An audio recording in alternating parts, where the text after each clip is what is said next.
በጣም ብዙ ተግዳሮት አሳልፈናል። በቀላል እዚህ የደረስን አይደለም። ሁላችሁም ታውቃላችሁ። ያዕቆብ መልእክት መግቢያውን ጀምረን ምዕራፍ 1-2 ብለን ዛሬ ምዕራፍ 3 ፍጻሜ የምናይ ይሆናል ማለት ነው። ስለዚህ እስከ ትምህርቱ ፍጻሜ አብራችሁ እንድትቆዩ አደራላለሁ። እህታችን ጤና መጽሐፍ እስክታዘጋጅልን ያው መልእክት ካለ ለእናንተ እድል ልስጥ። መልእክት ከሌለ ቀጥታ ወደ ትምህርት እንሄዳለን።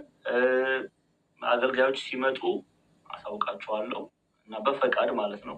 በፈቃድ በኋላ ላይ መምህራን ሲመጡ ቦታ እንለቃለን እና እሱን ገንዘብ እንድታደርጉ አደራላለሁ። መልእክት ያለው አለ? ወደ ትምህርታችን ከመሄዳችን በፊት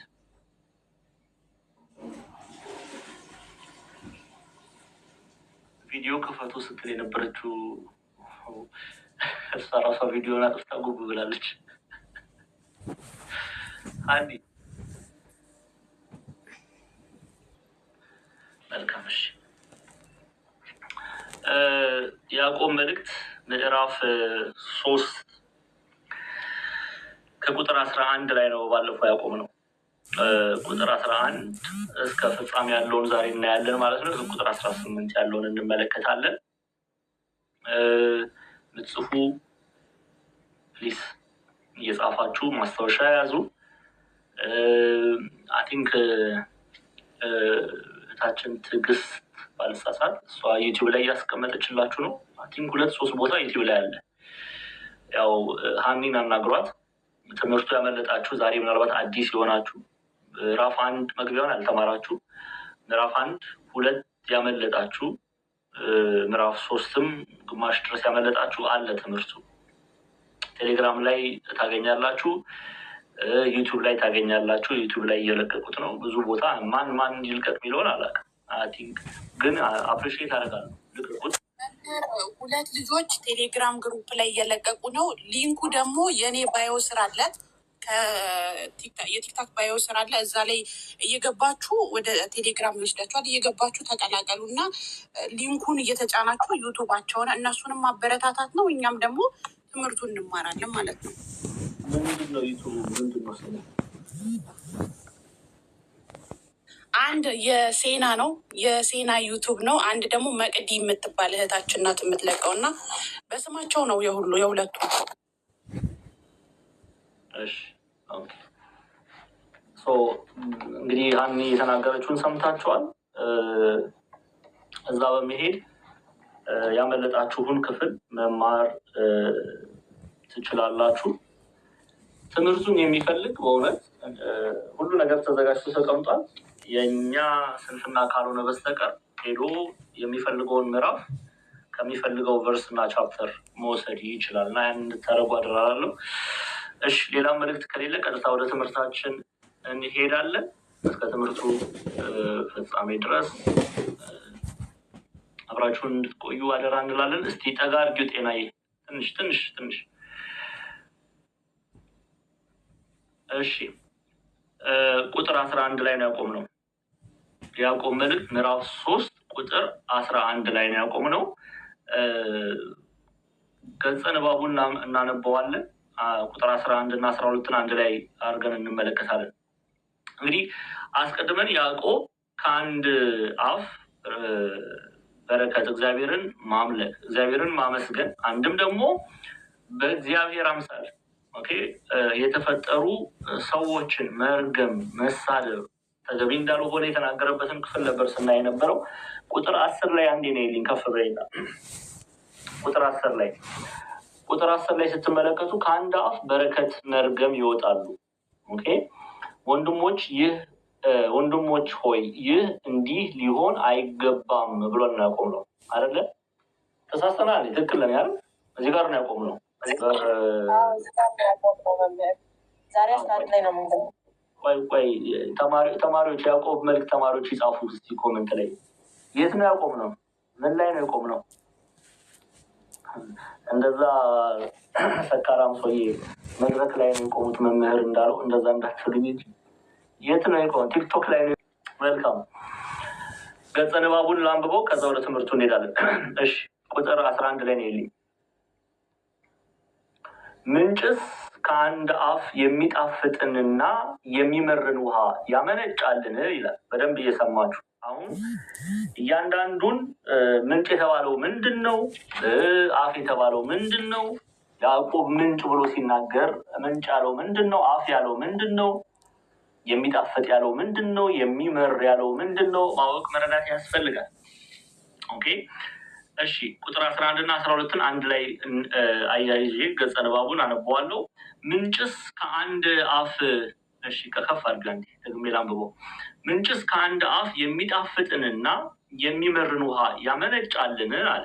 እሺ ቀጥይ ቁጥር 12 ላይ በደንብ ስሙ። ወንድሞች ሆይ በለስ ወይራን ወይስ በለስን ልታፈራ ትችላለችን? ከጨው ውሃም ጣፋጭ ውሃ አይወጣም ይላል። ለምንድን ነው ያዕቆብ ይሄንን ክፍል የሚናገረው? በዚህ አይነት ገጸ ንባብ የተገለጠው የሚለውን እናያለን። ኦኬ አስቀድመን ቁጥር 11 ላይ እንመለስ። ቁጥር 11 ላይ በደንብ ስሙ።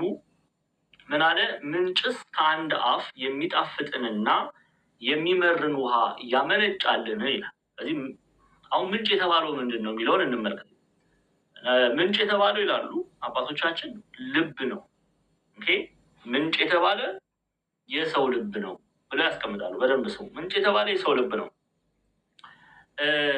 ከአንድ አፍ የሚጣፍጥ የሚመርን ውሃ ያመነጫልን የሚለውን ክፍል ደግሞ ምንጭ የተባለው የሰው ልብ ነው። የሚፈስ የወንዝ ውሃ የሰውየው ንግግር ነው። ውሃው የሚፈስበት ቀዳዳ ደግሞ አፍ ነው። ጣፋጩ ውሃ ትክክለኛ እምነት ሲሆን፣ መራራ ውሃ ደግሞ ተቃራኒ ነው ይላል። ኦኬ ምንጭ የተባለ የሰው ልብ ነው። አሁን ያዕቆብ በምንጭ ምሳሌ አድርጎ የሚሰጠው ምንጭ እንግዲህ እንደምታውቁት የውሃ ምንጭ አለ። ከዛ ውሃ ምንጭ መልካም ወይም ደግሞ መጥፎ የሆነ ነገር ነው የሚወጣው። ምንጩ ንጹህ ከሆነ ንጹህ የሆነ ውሃ ነው የሚወጣው። የተበከለ ከሆነ ደግሞ የተበከለ ውሃ ነው የሚወጣው። ኦኬ ስለዚህ ምንጭስ ከአንድ አፍ የሚጣፍጥንና የሚመርን ውሃ ያመነጫልን አለ። ኦኬ የሚያወጣው ውሃ ወይ መልካም ውሃ ነው የሚሆነው ወይ መጥፎ ውሃ ነው የሚሆነው። እንዲሁም በሰው ልቦና ይመስለዋል። አሁን በደንብ ስሙ። ምንጭ የተባለ የሰው ልብ ነው። የኔና የእናንተ ልብ ማለት ነው። ምንጭ የተባለ የሰው ልብ ነው። ምንጭስ ከአንድ አፍ የሚጣፍጥንና የሚመርን ውሃ ያመነጫልን ይላል። እሺ ምንጭ የተባለ የሰው ልብ ከሆነ አፍ የተባለ ደግሞ ኦኬ ቅድም እንዳየነው ቃሉ የሚወጣበት ከልብ ውስጥ መልካም የሆነ ነገር ከሆነ መልካም የሚወጣው በአንደበት ነው፣ በአንደበታችን ነው። ወይም ደግሞ ምንጩ መጥፎ ከሆነ ልባችን ይሄ ምድራዊውን ሕይወት ከተላበሰ ከአንደበታችን የሚወጣውም ደግሞ መጥፎ የሆነ ነገር ነው። መንፈስ ቅዱስን የተላበሰ ሰው ደግሞ ከልቦናው የሚያፈልቀው መልካም የሆነ ነገር ነው። ስለዚህ ምንጭ የተባለ የሰው ልብ ነው። የሚፈስ የወንዝ ውሃ የሰውየው ንግግር ነው። ከምንጭ የሚወጣው ውሃ ደግሞ አለ አይደለ? ምንጭ አቅራቢያችሁ ካለ የውሃ ምንጭ አይታችሁ ታውቃላችሁ? ውሃ ይወጣል አይደለ? ያ ምንጩ የሰው ልብ ምሳሌ ሲሆን፣ ውሃው ደግሞ የሰውየው ንግግር ነው። ከአንደበቱ የሚወጣው ንግግር ነው። ሰውየው የሚናገረው ቃል ነው በውሃ የተመሰለው። ውሃ የሚፈስበት ቀዳዳ ደግሞ አፍ ነው ይላሉ። ምክንያቱም በልብ ውስጥ ያለውን በአንደበት ያወጡታል እና ውሃው የሚፈስበት ቀዳዳ አፍ ነው። ጣፋጩ ውሃ ትክክለኛ እምነት ሲሆን፣ መራራ ውሃ ደግሞ ተቃራኒ ነው። ትክክለኛ እምነት እግዚአብሔር አምላክ የሚወደው ለእግዚአብሔር የተገባው እግዚአብሔር የሚገባው አንድ አማኝ በክርስቶስ የሚያምን ሰው ለእግዚአብሔር የሚገባው የሚያቀርበው መልካም የሆነውን ነገር እግዚአብሔር የሚወደውን መስዋዕት ነው። ስለዚህ አሁን ይህንን ትይዙና ምን እያለ ነው ያዕቆብ? በያዕቆብ አእምሮ ውስጥ ወይም እግዚአብሔር አምላክ ያዕቆብን ተጠቅሞ እኔና እናንተን ምን እያስተማረ ነው? ምንጭ ሲል ይሄ የውሃ ምንጭ እንድታስቡ አይደለም። ምንጭ የተባለ የሰው ልቦና፣ የኔና የእናንተ ልቦና ልባችን ነው። ከአንድ አፍ የሚጣፍጥና የሚመር ውሃ ያመነጫል ይላል። ውሃው የተባለው ደግሞ የሰውየው ግብር ነው። ሰውየው የሚናገረው ነገር ከአንደበቱ የሚያወጣው ነገር መልካም የሆነ መልካም በመልካም ውሃ ይመሰላል። መጥፎ ልቦና ደግሞ መጥፎ የተባለ ደግሞ በመጥፎ ብትጠጡት በሚገድል ውሃ ይመሰላል። ስለዚህ ምንጭስ ከአንድ አፍ የሚጣፍጥና የሚመርን ውሃ ያመነጫል። የሚመር የተባለ መልካም ያልሆነ እምነት፣ መልካም ያልሆነ ስነ ምግባር፣ መልካም ያልሆነ በእግዚአብሔር ዘንድ የተወደደ ያልሆነ ጠባይ የሚመር ይሏል። የሚመር የሚለው ኃጢአትን ነው፣ በደልን ነው፣ ክፋትን ነው፣ ሐሜትን ነው። እናየዋለን በደንብ ፈተን እያንዳንዱን እናየዋለን። ምንጭስ ከአንድ አፍ የሚጣፍጥ ደግሞ የተባለ በጎ እምነት፣ በጎ ሃይማኖት፣ በጎ ልቦና፣ በጎ ስነ ምግባር። ምንጭስ ከአንድ አፍ የሚጣፍጥና የሚመርን ውሃ ያመነጫል። ውሃ የተባለ ደግሞ ምን ብለናል? ግብሩ ከአንደበቱ የሚፈልቀው የሚናገረው መልካም የሆነ ወይም መጥፎ የሆነ ነገር ማለት ነው። ከዛ በኋላ ምን አለን ያዕቆብ? የሚመርን ውሃ ያመነጫልን ብሎ ይጠይቃል። እንግዲህ ቀዳዳው አንደበት ብለው ውሃው የሚወጣበት አንደበት ብለው ይተረጉሙታል። ከአንደበታችን መልካም ልብ ያለው ሰው መልካም ነገርን ያወጣል። ክፉ ልብ ያለው ሰው ደግሞ ክፉ ነገርን ያወጣል። ሰዎች ሲሳደቡ የሚጣፍጥ ነገርን እየተናገሩ አይደለም፣ የሚመርን ኃጢአትን ነው እየተናገሩ ያለው። የሚያስመርር የሆነን በነገራችን ላይ ይሄ የሚመር የሚለው ቃል የሚመረው ለተናጋሪው በነገራችን ላይ ሰዎች ይህን አያስተውሉ። በደንብ ስሙ ክርስቲያኖች፣ በደንብ እያንዳንዱን የሀሳብ ገንዘብ እያደረግን እንሄዳለን። ለምሳሌ የሚመር ሲል ኃጢአትን ነው የሚመር የሚለው፣ ክፉ አንደበትን ነው የሚመር የሚለው። የሚመረው ግን ለሰሚው ብቻ አይደለም። በነገራችን ላይ የሚመረው ለተናጋሪውም ነው። እንዴት? ነገ ይፈረድበታል፣ ነገ ከእግዚአብሔር ዘንድ ፍርድን ይቀበልበታል። ስለዚህ የሚናገረው ያ የሚመረው በውሃ የተመሰለው ክፉ ልቦና፣ ክፉ ግብር ነገ እሱንም የሚያስመርረው የሚሆን ክፉ ቃል ነው። የሚሰማው ብቻ አይደለም የሚያዝነው፣ የሚናገረውም ያ ግለሰብ ያዝንበታል። የሚናገረውም ኃጢአትን በማድረጉ ለጊዜው ሊደሰት ይችላል አንድ ሰው። ነገ ግን ፍርድን ከእግዚአብሔር ዘንድ ሲቀበል ጥርስ ማፋጨትን ገንዘብ ሲያደርግ ሲያዝን ያማርበታል። የሚያስመርር ነው ግብሩ። ኃጢአት የሚያስደስት አይደለም። ኃጢአት በኋላ ላይ ፍሬው መራራ ነው። ፍሬው ማለት ነው፣ ፍጻሜው መራራ ነው፣ ፍጻሜው ክፉ ነው። ስለዚህ ያዕቆብ ምንጭስ ከአንድ አፍ የሚጣፍጥንና የሚመርን ውሃ ያመነጫልን ይላል። ስለዚህ አንድ ምንጭ፣ አንድ በምንጭ የተመሰለ አንድ ልቦና ያለው ሰው ወይ ምንድነው የሚያደርገው? ወይ መልካም ነገርን ያፈልቃል፣ ወይ መጥፎ ነገርን ያፈልቃል። ሁለት ነገርን ሊያፈልቅ አይችልም። መልካም የሆነን ነገር ያፈልቃል፣ ወይም መጥፎ ልቦና ያለው ሰው መጥፎ የሆነ ነገርን ያፈልቃል። መልካም ልቦና ያለው ሰው መልካም የሆነን ነገር በእግዚአብሔር የተወደደውን መልካሙን መስዋዕት ምን ይላል? ያፈልቃል። ምንጩ መልካም ከሆነ የሰው ልቦና ማለት ነው። ልቡ ንጹህ የሆነ ሰው፣ ልቡ ከእግዚአብሔር ጋር የተስማማ ሰው የሚያፈልቀው መልካም የሆነውን ነው። ልቡ ደግሞ መልካም ያልሆነ ሰው፣ በኃጢአት የሚመላለስ ሰው የሚያፈልቀው መጥፎ የሆነውን ኃጢአት፣ በደል ነው፣ የረከሰውን ነገር ነው። ግን በሁለቱም በኩል በደንብ አድርጋችሁ ስሙኝ። በሁለቱም በኩል የሚያፈልቀው መልካም ልቦና ያለው መልካም ያፈልቃል፣ መጥፎ ልቦና ያለው መጥፎ ያፈልቃል። መልካም ልቦና ያለው የሚያፈልቀው ውሃ እርሱንም ያጠጣዋል፣ የሚሰማውንም ያረካል፣ የሚሰማውንም ያጠጣል፣ የሚሰማውንም ያሳርፋል። በተመሳሳይ መልኩ መጥፎ ልቦና ያለው ደግሞ የሚያፈልቀው ክፉ የሆነው ይሄ የማይጣፍጥ የተባለው በውሃ የተመሰለው ግብሩ እርሱንም ይጎዳዋል፣ የሚሰሙ ሰዎችንም ይጎዳል። ስለዚህ እዚህ ጋር እንድናቅና እንድንረዳ የምፈልገው ምንጭ የተባለ ምንድን ነው? የሰው ልቦና ነው። ያዕቆብ ምንጭስ ሲል የኔና የእናንተን ልቦና ነው እየተናገረ ያለው። ከአንድ አፍ የሚጣፍጥና የሚመር ውሃ ያመነጫል ሲል አፍ የተባለው የሚፈስበት ከምንጩ የሚፈሰው ቀዳዳ በአፍ ይመሰላል። ምክንያቱም ክፉ ቃል ከአንደበት ይወጣልና በልብ የምትይዙት በአንደበት ነው። ሰው በልቡ ክፉ ነገር ከያዘ በአንደበቱ ይናገራል አይደል? በአንደበቱ ይናገራል። ስለዚህ ያንን ምንጩ የሚፈስበት ቀዳዳ ይሉታል። ኦኬ። ተመሳሳይ ደግሞ ምንጭስ ከአንድ አፍ የሚጣፍጥና የሚመርን ውሃ ያመነጫል። የሚጣፍጥ የተባለ መልካም ሃይማኖት ተብሎ ይተረጉማል። በጎ ሃይማኖት ተብሎ ይተረጉማል። ኦኬ። የሚመር የተባለ ደግሞ ኃጢአት ነው፣ በደል ነው፣ ክፋት ነው። ስለዚህ ሁላችንም ቆም ብለን የትኛው ምንጭ ነው ከኛ ውስጥ የሚፈልቀው የሚለውን መፈተሽ ያስፈልጋል። ለምን ይነግረናል ያዕቆብ። አሁን ለምን መፈተሽ እንዳለብን ይነግረናል። ከዛ በፊት ቁጥር 12 እንመልከት።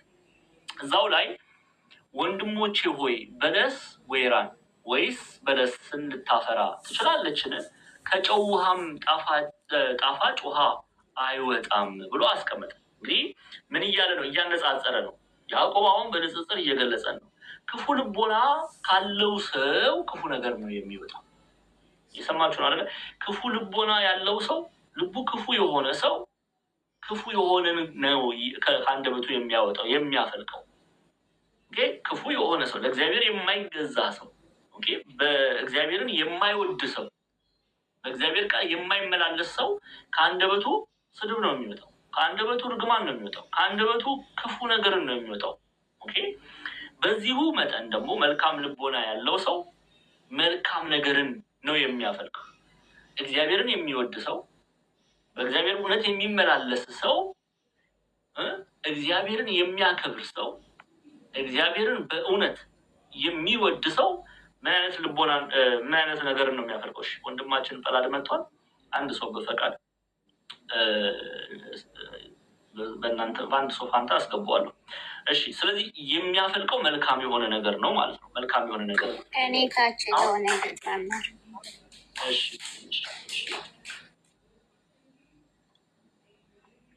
ስለዚህ ምን እያለን ነው ያዕቆብ? ወንድሞች ሆይ በለስ ወይራን ወይስ ወይን በለስን ልታፈራ ትችላለችን ይላል። በለስ ወይራን ወይስ ወይን በለስን ልታፈራ ትችላለችን? ከጨው ውሃም ጣፋጭ ውሃ አይወጣም ማለት እና የሚያፈራው ከተፈጥሮ ውጪ ቢያፈራ ይሄ የተገባ አይደለም። ከተፈጥሮ ውጪ ቢያፈራ ይሄ የተገባ አይደለም። ከጨው ውሃም ጣፋጭ ውሃ አይወጣም። ጨዋማ ከሆነ ውሃ እንዴት ነው ጣፋጭ ነገር ልናገኝ የምንችለው? ጨዋማ የሆነን ውሃ ስትቀምሱት ጨው ነው እንጂ የሚለው ጣፋጭ ነገር የለውም። ስለዚህ ጨዋማ የሆነ ውሃ ጣፋጭ የሆነ ነገርን ኦኬ ቢያፈልቅ እንዲያው በቃ ይሄ ነገር በጣም እንዲያው ስትጠጡት ይሄ የጨው ውሃ ነው ተብላችሁ ተሰጥቷችሁ ስትጠጡት ስኳር የተቀላቀለበት እንደው እንደ ስኳር በጣም የሚጣፍጥ ከሆነ ይሄ ነገር እንዴት ነው ከተፈጥሮ ውጪ ነው የሚልን ሀሳብ እንድታስቡ ያደርጋቸዋል። ስለዚህ ለምንድን ነው ግን ያዕቆብ ይህንን ሁሉ እየነገረን ያለው? ከአንድ ልቦና መልካም የሆነ ነገር ይወጣል እንጂ ከአንድ ልቦና መልካምም ክፉም አይወጣም። ኦኬ። ከወጣም ደግሞ የተገባ አይደለም። ይሄ መልካም አይደለም። ስለዚህ የምናመልከው ልንመርጥ ነው የሚገባው። እኛ በክርስቶስ ክርስቲያን ከተባልን መልካም የሆነን ነገር ብቻ ልናወጣ ልናፈልቅ ይገባል እንጂ በክርስቶስ ክርስቲያን ተብለን የሚጣፍጥም የሚመርም ኦኬ የሚጣፍጥም የሚመርም ማንነት ባህሪ ልናሳይ አይገባም እያለ ነው። በጣም ግልጽ ነው አይደል? ሀሳቡ እየተረዳችሁ ነው? ግልጽ ነው። ስለዚህ ምንድነው መፍለቅ ያለበት ማለት ነው? ከአንድ ልቦና መልካም የሆነ ነገር፣ ከክርስቲያን ልቦና ምንድነው መፍለቅ ያለበት? መልካም የሆነ ነገር ነው መፍለቅ ያለበት። እስቲ በሉቃስ ወንጌል ምዕራፍ 6ን ክፈችልኝ ጤና። የሉቃስ ወንጌል ምዕራፍ 6 ቁጥር 43 ቶሎ በይና። ሉቃስ 6:43 ሉቃስ 6:43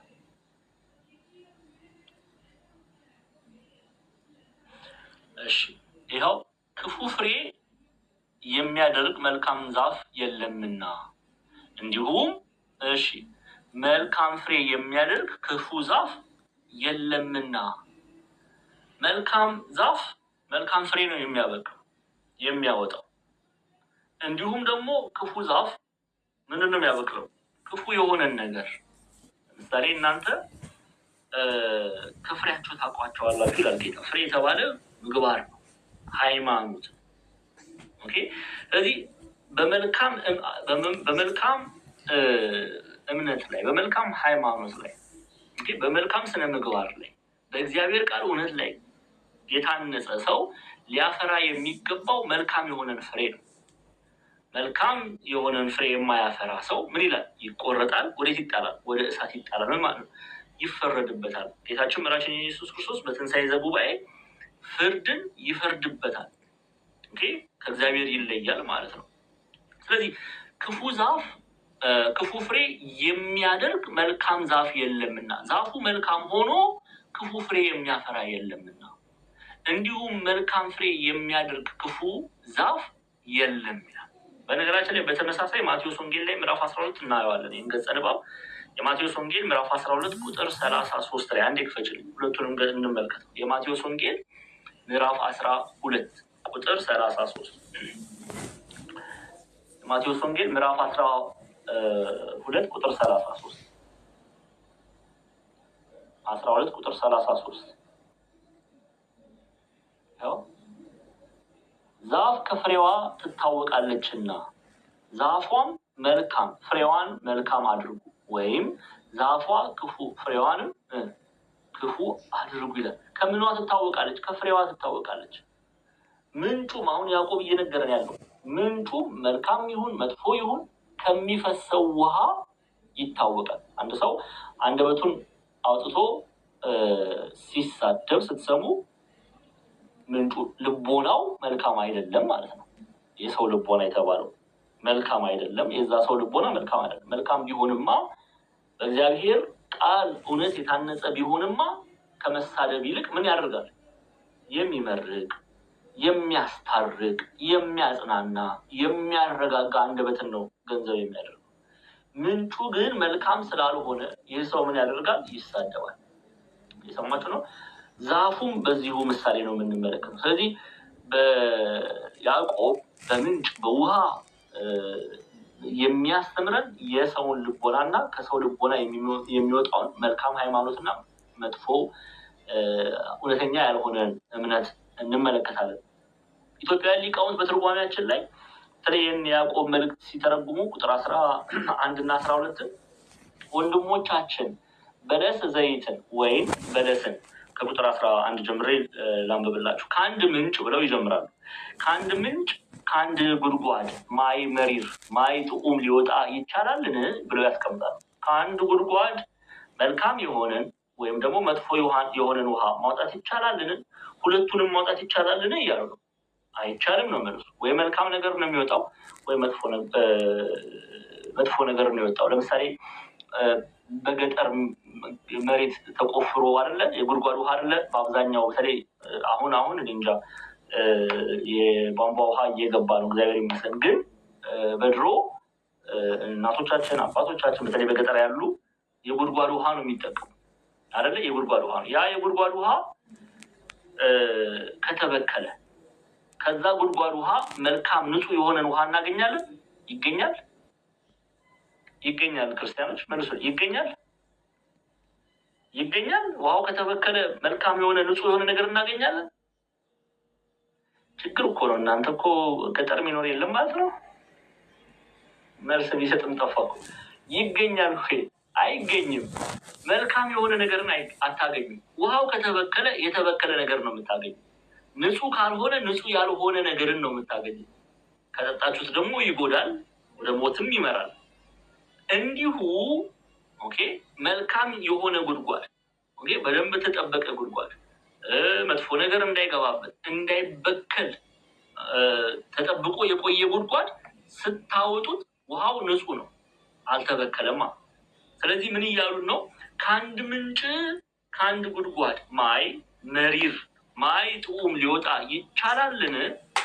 ማይ ጥዑም በሀገራችን የሚጠጣ ነው ይላሉ አበው። ማይ መሪር አምቦ ነው፣ ይህስ ምግብነት ያለው ነው ብሎ ባህረ ጥዑም ነው። በሀገራችን ማይ ጥዑም የሚጠጣ ነው። ወንድሞቻችን በለስ ዘይትን ወይን በለስን ማፍራት ይቻለዋልን? ማለት በለስ ዘይትን ወይን በለስን ማፍራት እንዳይቻለው ማይ መሪር ማይጡም ማይ መሪር አይሆንም። እንደዚህም ነብየ ጽድቅ ነብየ ሐሰት ነብየ ጽድቅን አይሆንም። የጽድቅ ነቢይ የሐሰት ነቢይ ሊሆን አይችልም። እነ ኤልያስ እነ ኤርሚያስ እነ ሙሴ የእውነት ነቢያት ናቸው እንጂ የሐሰት ነቢያት ልናደርጋቸው አንችልም። እንዲሁም ደግሞ የሐሰት ነቢያት ነብየ ጽድቅ የተባሉ አሉ። ደግሞ የሐሰት ነቢያት ደግሞ የእውነት ነቢያት ልናደርጋቸው አንችልም። ለምሳሌ እውነተኞቹ ዲያቆናትን እናገኛለን፣ ሐሰተኞቹ ዲያቆናትን እናገኛለን። ለምሳሌ እንደነ እስጢፋኖስ ዲያቆን እስጢፋኖስ እናገኛለን። ከእውነተኞቹ ዲያቆናት ስንመድበው ሐሰተኞቹ ዲያቆናት ደግሞ እንደ በሐዋርያት ሥራ ምዕራፍ 6 ቁጥር 5 ላይ እንደተዘረዘረው እንደነ ዲያቆን ኒቆላዎስን እናገኛለን። ከሐሰተኞቹ የሚመደበው ጌታችን መራችን ኢየሱስ ክርስቶስ በኤፌሶን ቤተክርስቲያን የኒቆላውያንን ስራ ጠልተሃል የተባለው ማለት ነው። ስለዚህ ኒቆላዎስን እስጢፋኖስን ኒቆላዎስ ማድረግ አይቻልም እንደማለት ነው።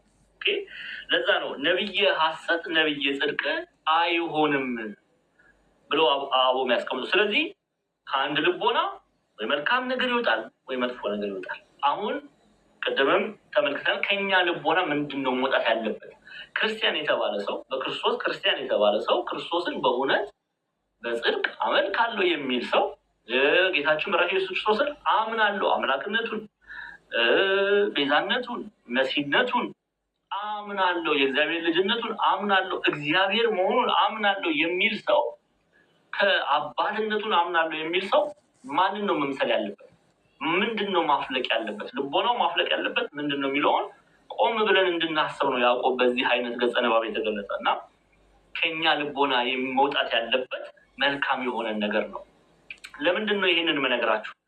ምክንያቱም ከኛ ልቦና የሚፈልቀው መልካም ካልሆነ ምንጩ መልካም እንዳልሆነ እንድንረዳ ያዕቆብ ይፈልጋል። ሰው ከአንደበቱ መጥፎ ነገር የሚወጣ ከሆነ ከአንደበቱ መልካም ያልሆነ ነገር የሚያፈልቅ ከሆነ ልቦናው ምንጩ መልካም አይደለም።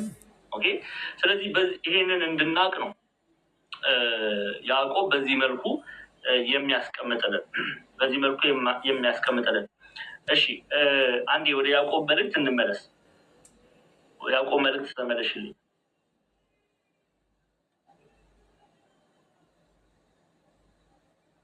ያዕቆብ መልእክት ምዕራፍ 3 ቁጥር 13 ላይ ነው። ጤና እየገባችሁ ነው? ግልጽ ነው?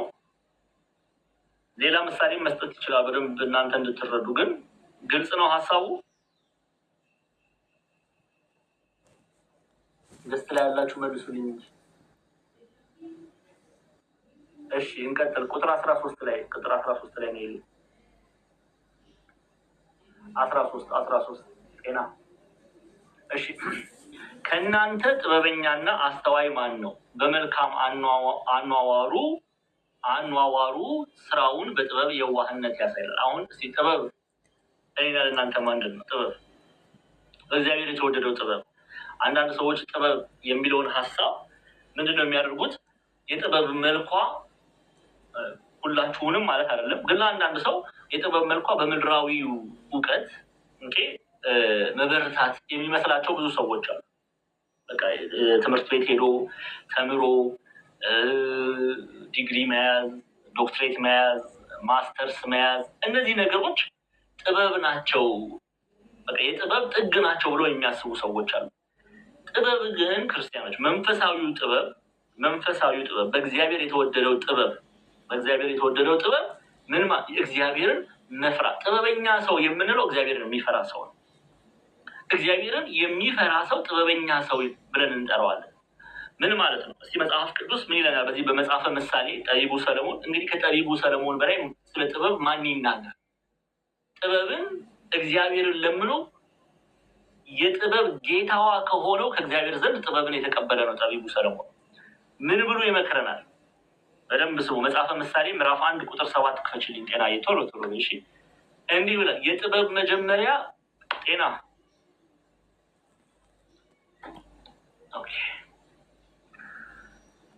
ኧረ ተይ፣ የት ሄድሽ? ይሄ ሁሉ ሰው ቁጭ ብሎ እየተማረ ተይ ጤና ኧረ ተይ። ኦኬ ኔትወርክ ነው። እሺ እንጠብቃት፣ ችግር የለም። መጽሐፈ ምሳሌ ምዕራፍ 1 ቁጥር 7 እንዲያዩት ስለምፈልግ እኮ ነው። አለሽ ነው ወይስ ማዳም መጣች?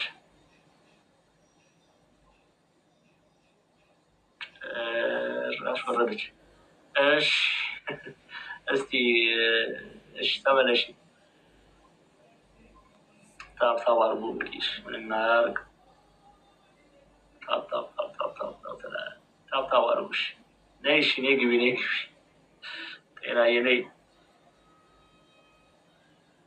መምህር ዘላለም እንዴት ኖት? ሰላም ብለናል። ይግቡ ይግቡ። ሰነፎች ግን ጥበብንና እግዚአብሔርን መምህርዬ ሰላም ይበሉን እስቲ።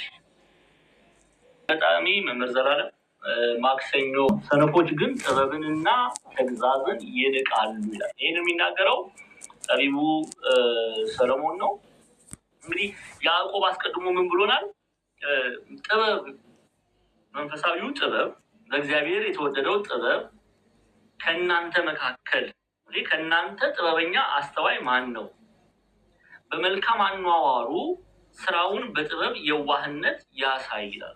የእግዚአብሔርን ቃል አምኖ በእምነት የሚገልጽ በነገራችን ላይ ብዙ ጊዜ ደግሜ ተናግሬያለሁ። በተለይ መግቢያው ላይ ያዕቆብ መልእክት መግቢያ ላይ ያዕቆብ መልእክቱን ሲጽፍ መልእክቱን የሚጽፍላቸው ያመኑ ናቸው። አምነዋል፣ በክርስቶስ አምላክነት ያመኑ ግን አይሁዳውያን የሆኑ ናቸው። በተለያየ ፈተና ውስጥ በልዩ ልዩ ፈተና ውስጥ በአራቱም የምድር ማዕዘናት የተበተኑ ናቸው። እጅ የተጫነባቸው በክርስቶስ ኢየሱስ በማመናቸው ምክንያት ፈተና እየደረሰባቸው ያሉ ናቸው። ስለዚህ ወንድሞቼ እያሉ ወንድሞች የሚለው ቃል በእምነት ስለሚመስሉት ነው ወንድሞቼ እያለ የሚጠራቸው። በእምነት ብቻ ሳይሆን በአንድ ሀገር ህዝብ የአንድ ሀገር ሰዎችም ናቸው። ወንድም የሚለው እሱ ፍቹ በብዙ ነው የምንፈታው። ከአንድ እናትና ከአንድ አባት ለተወለዱ ብቻ አንጠቀምም። መጽሐፍ ቅዱሳዊ እውነቱ ያ አይደለም። የአንድ ሀገር ሰዎች ወንድሞች ተብለው ይጠራሉ። በአንድ እምነት የሚመስሉ ሰዎች ወንድሞች ተብለው ይጠራሉ። ኤኒዌይስ እዚህ ክፍል ላይ ያዕቆብ ወንድሞች የሚላቸው በእምነት የሚመስሉት ናቸው። በእውነትም ወንድሞቹ ናቸው፣ በእምነት የሚመስሉት ናቸው። እነሱ በክርስቶስ ኢየሱስ ያምናሉ፣ እሱ በክርስቶስ ኢየሱስ ያምናል፣ መጽሐፍ ይነግረናል። ስለዚህ ማመን ብቻ ደግሞ አይደለም፣ በጸሎት የበረታ ሐዋርያ ነው። ስለዚህ ከእናንተ በክርስቶስ ኢየሱስ እናምናለን ከምትሉ እምነትን ከስራ ጋር ያስተባበረ ጥበበኛ ማን ነው? ከእናንተ ጥበበኛና አስተዋይ ማን ነው? በመልካም አኗዋሩ ስራውን በጥበብ የዋህነት ያሳየ ይላል። ጥበበኛ የሚባለው ሰው እግዚአብሔርን የሚፈራ ሰው ነው። ለዛ ነው አስቀድመን በዚህ በመጽሐፈ ምሳሌ ምዕራፍ 1 ቁጥር 7 ላይ ጠቢቡ ሰለሞን ምን ብሎናል? የጥበብ መጀመሪያ ማንን መፍራት ነው? እግዚአብሔርን መፍራት ነው። ሰዎች እግዚአብሔርን ሲፈሩ፣ እግዚአብሔርን ሲያከብሩ፣ እግዚአብሔርን በእውነት ሲወዱ፣ መውደዳቸውንም ደግሞ በጥበብ በሚሰሩት ስራ ሲገልጹ ያ ሰው ጥበበኛ ነው።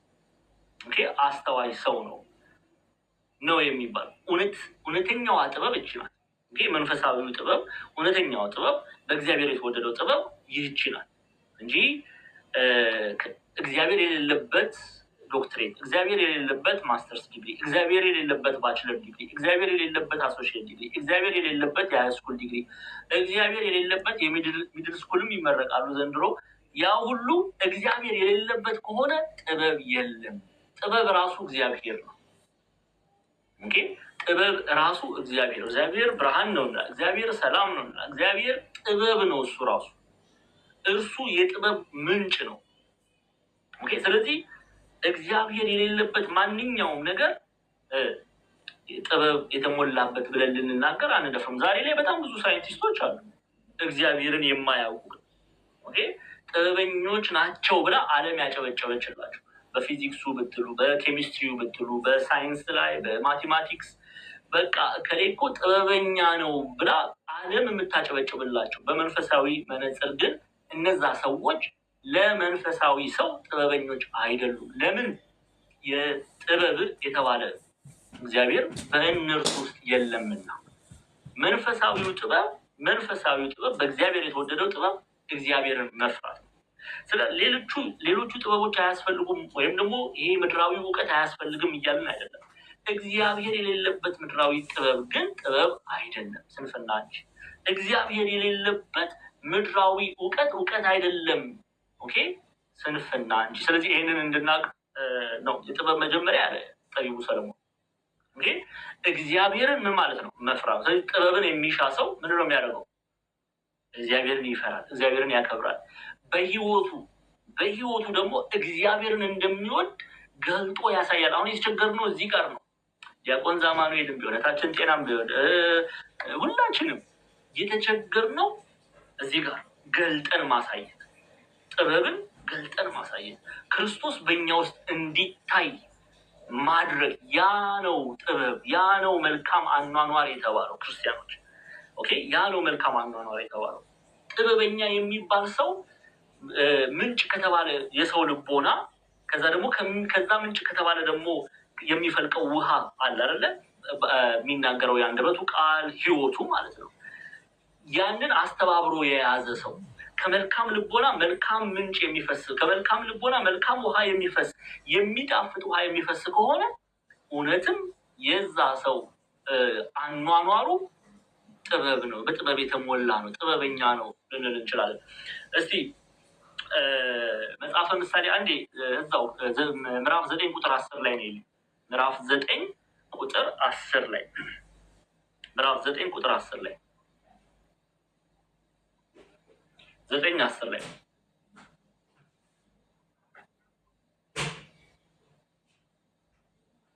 የጥበብ መጀመሪያ እግዚአብሔርን መፍራት ነው፣ ቅዱሱንም ማወቅ ማስተዋል ነው አለ።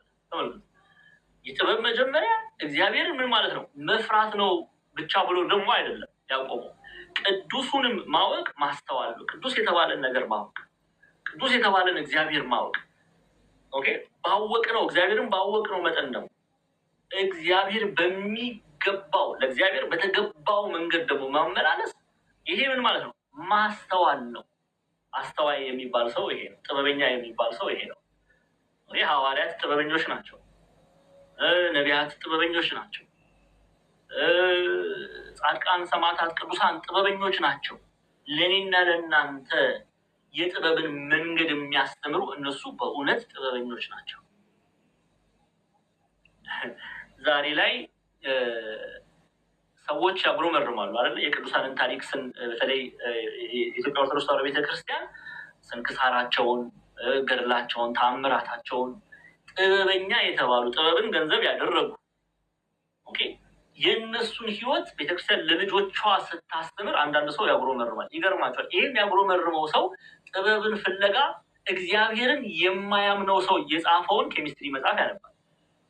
እግዚአብሔርን የማያውቀውን እግዚአብሔርን ከቶ የማያውቅ እግዚአብሔር የለም የሚለው ሰው የጻፈውን የባዮሎጂ መጽሐፍ ያነባል። በሃይማኖት በእምነት የማይመስለው የጻፈውን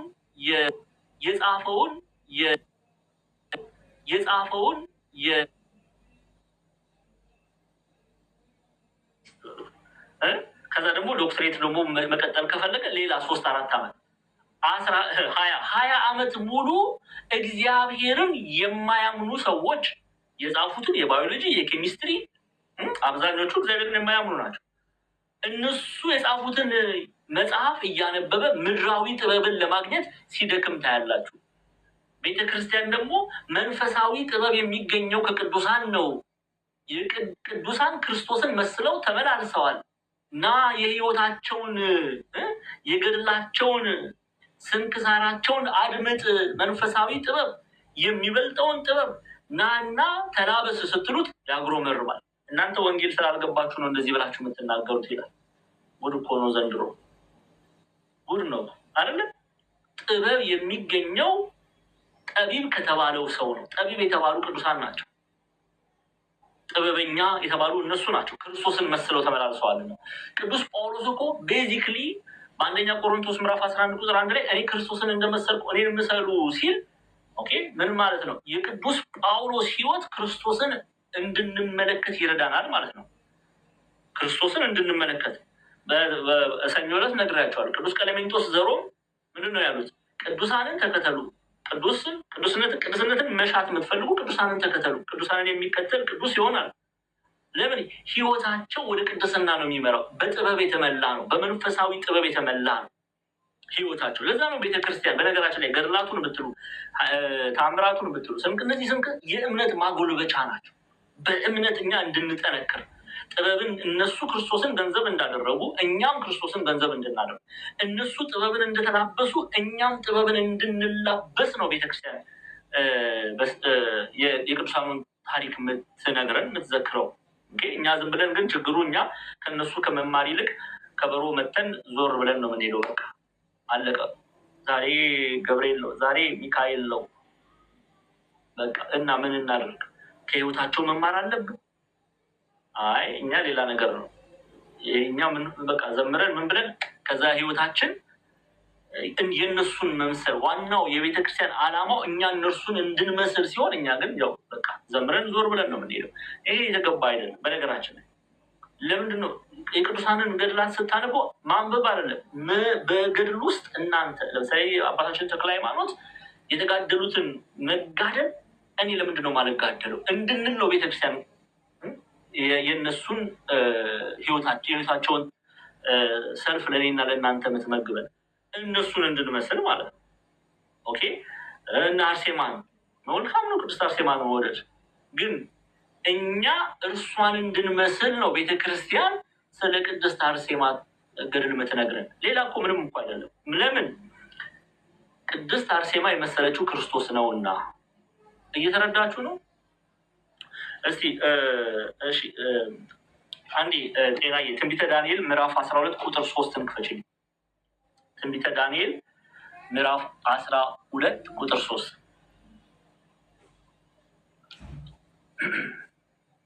ትንቢተ ዳንኤል ምዕራፍ 12 ቁጥር 3 ያው ጥበበኞቹም እንደ ሰማይ ጸዳል ብዙ ሰዎችንም ወደ ጽድቅ የሚመልሱ እንደ ከዋክብት ለዘላለም ይደምቃሉ ይላል። ጥበበኞቹም ማለት እሺ እንደ ሰማይ ጸዳል ብዙ ሰዎችንም ወደ ጽድቅ የሚመልሱ እንደ ከዋክብት ለዘላለም ይደምቃሉ። ለጻድቃን ለቅዱሳን የተነገረው ይሄ ክፍል በከዋክብት የተመሰሉ እነሱ ናቸው። እነዚህ ጻድቃን ቅዱሳን ሰማዕታት ናቸው። ሐሰተኞቹ በተንካራታች ከዋክብት ይመሰላሉ። እውነተኞቹ ጻድቃን ቅዱሳን ሐዋርያት ነቢያት ክርስቶስን የመሰሉ እነሱ ደግሞ ጥበበኞቹም እንደ ሰማይ ጸዳል ብዙ ሰዎችንም ወደ ጽድቅ የሚመልሱ እንደ ከዋክብት ለዘላለም ይደምቃሉ። ከዋክብት ይላቸዋል ቅዱሳን። ለምንድን ነው ብዙ ሰዎችን ወዴት ይመልሳሉ አለ? ጎበዝ መልሱልኝ እንጂ ወዴት ነው የሚመልሱት? ወደ ክርስቶስ ያመጣሉ። መንገዶች ናቸው። ቤተክርስቲያን እኮ ለምሳሌ እናታችን ቅድስት ድንግል ማርያምን ወደ መንግስተ ሰማያት እየመራች ትወስደናለች ሲል አንዳንዱ ጨዋ የሆነ ሰው ያሾፋል። እመቤታችን መንግስተ ሰማያት የተባለ ኢየሱስ ክርስቶስ ሰው የእናታችን የቅድስት ድንግል ማርያምን ቃል ቢሰማ ወደ ማን ነው የሚሄደው? ወደ ክርስቶስ ነው የሚሄደው? ወደ ዙስ ነው የሚሄደው? መልሱ። ወደ ክርስቶስ አይደለም የሚሄደው። ሰው የእመቤታችንን ቃል መስማት ወደ መንግስተ ሰማያት ይመራናል። እርሷ በእውነት ሐዋርያት እየመሩ ወደ ክርስቶስ ይወስዱናል፣ እየመሩ ወደ መንግስተ ሰማያት ይወስዱናል። እናታችን ቅድስት ድንግል ማርያም እየመራች ወደ ክርስቶስ ታቀርበናለች። መንግስተ ሰማያት የተባለ እርሱ ነው። ኦኬ። ለዚህ ጥበበኞችም እንደ ሰማይ ጸዳል ብዙ ሰዎችንም ወደ ጽድቅ የሚመልሱ እንደ ከዋክብት ለዘላለም ይደምቃሉ። ጻድቃን ሰማዕታት ለዘላለም ነው የሚደምቁት። ብርሃናቸው ለዘላለም ነው የሚበራው። ሰዎች ሊያጠፉ ስማቸውን ከላይ እንደዚህ ነው ሊሉ ይችላሉ። ያ ግን የሰው ድንፋታ የጻድቃንን ገድላቸውን ድንቅ ማድረጋቸውን ክርስቶስ በእነርሱ መታየቱን አይሸፍነውም። እነሱ እውነተኛ ጥበበኞች ናቸው፣ ጥበበኞችም ናቸው። እነርሱን ልንከተል ነው የሚገባው።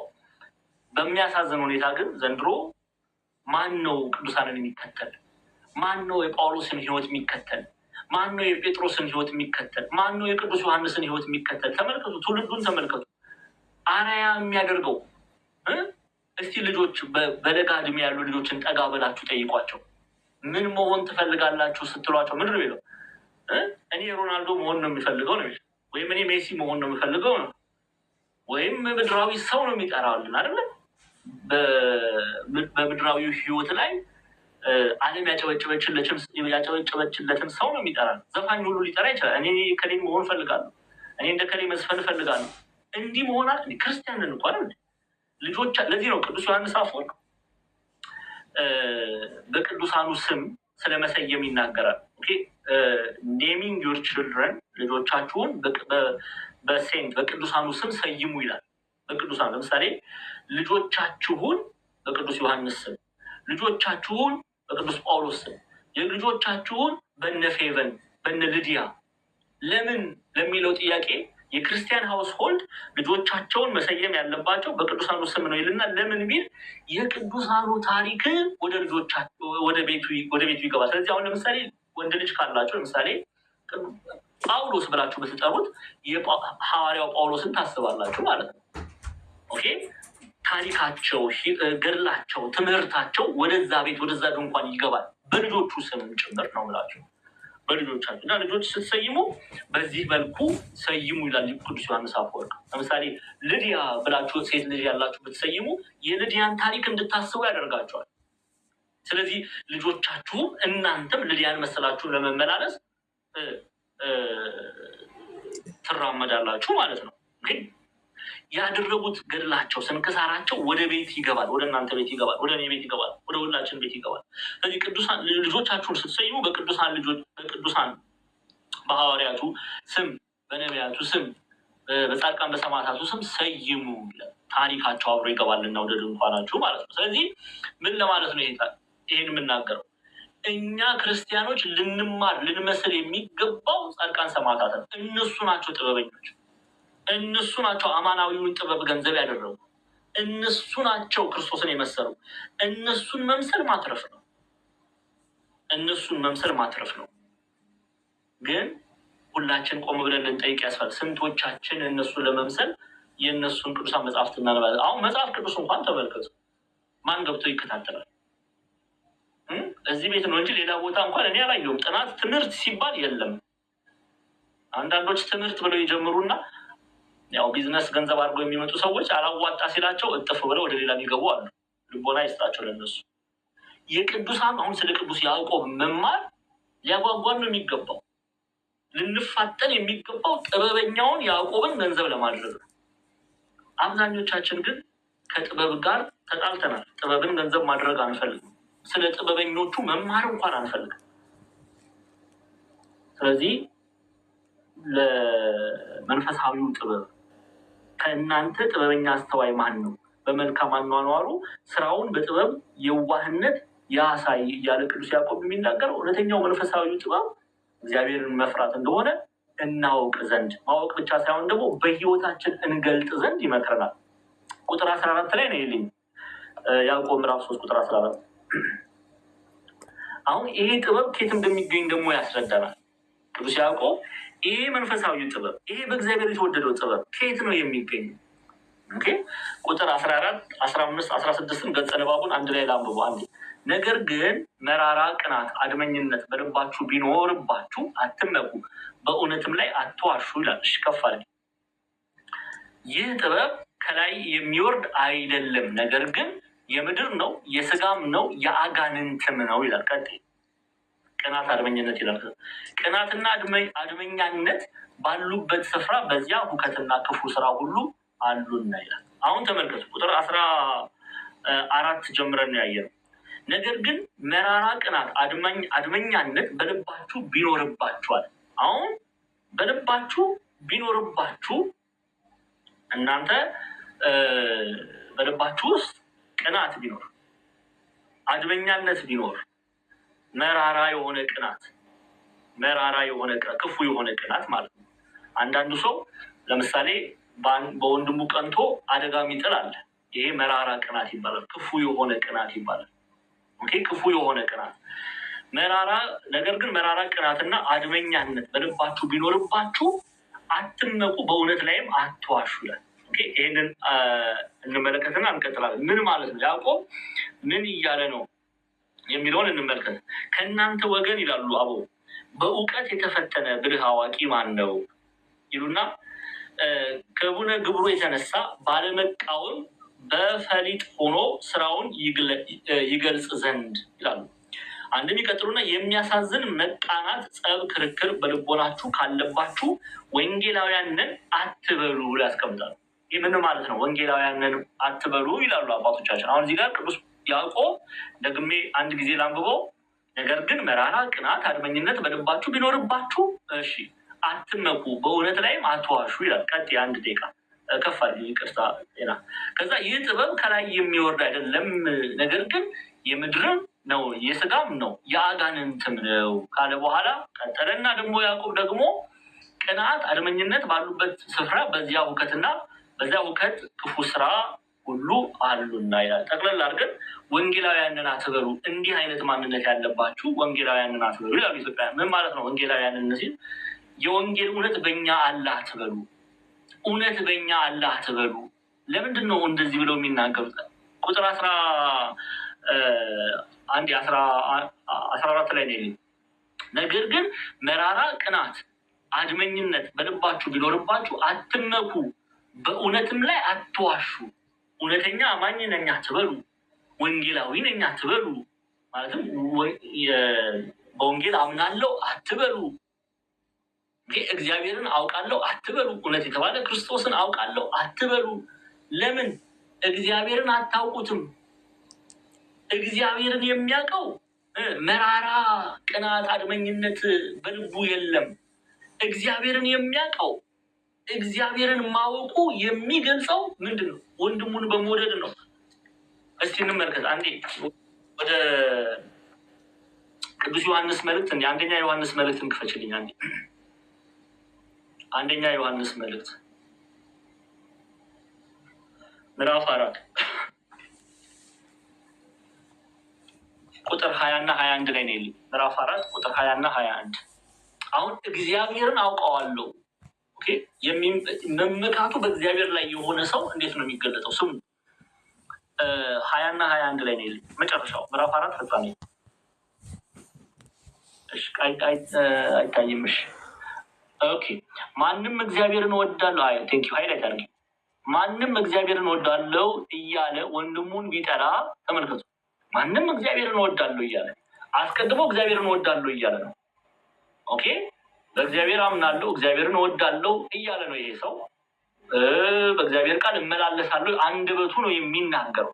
አንደበቱ እንዲህ እያለ ነው። ስለዚህ ማንም እግዚአብሔርን እወዳለሁ እያለ ተመልከቱ፣ እግዚአብሔርን እወዳለሁ እያለ ወንድሙን ቢጠላ ይላል። ምኑን ቢጠላ አለ? ወንድሙን። ኦኬ፣ እያለ ወንድሙን ቢጠላ ሐሰተኛ ነው። ያየውን ወንድሙን የማይወድ ያላየውን እግዚአብሔር ሊወድ እንዴት ይችላል? ይችላል እንዴ? ይጠይቃል እኮ ዮሐንስ። ይችላል?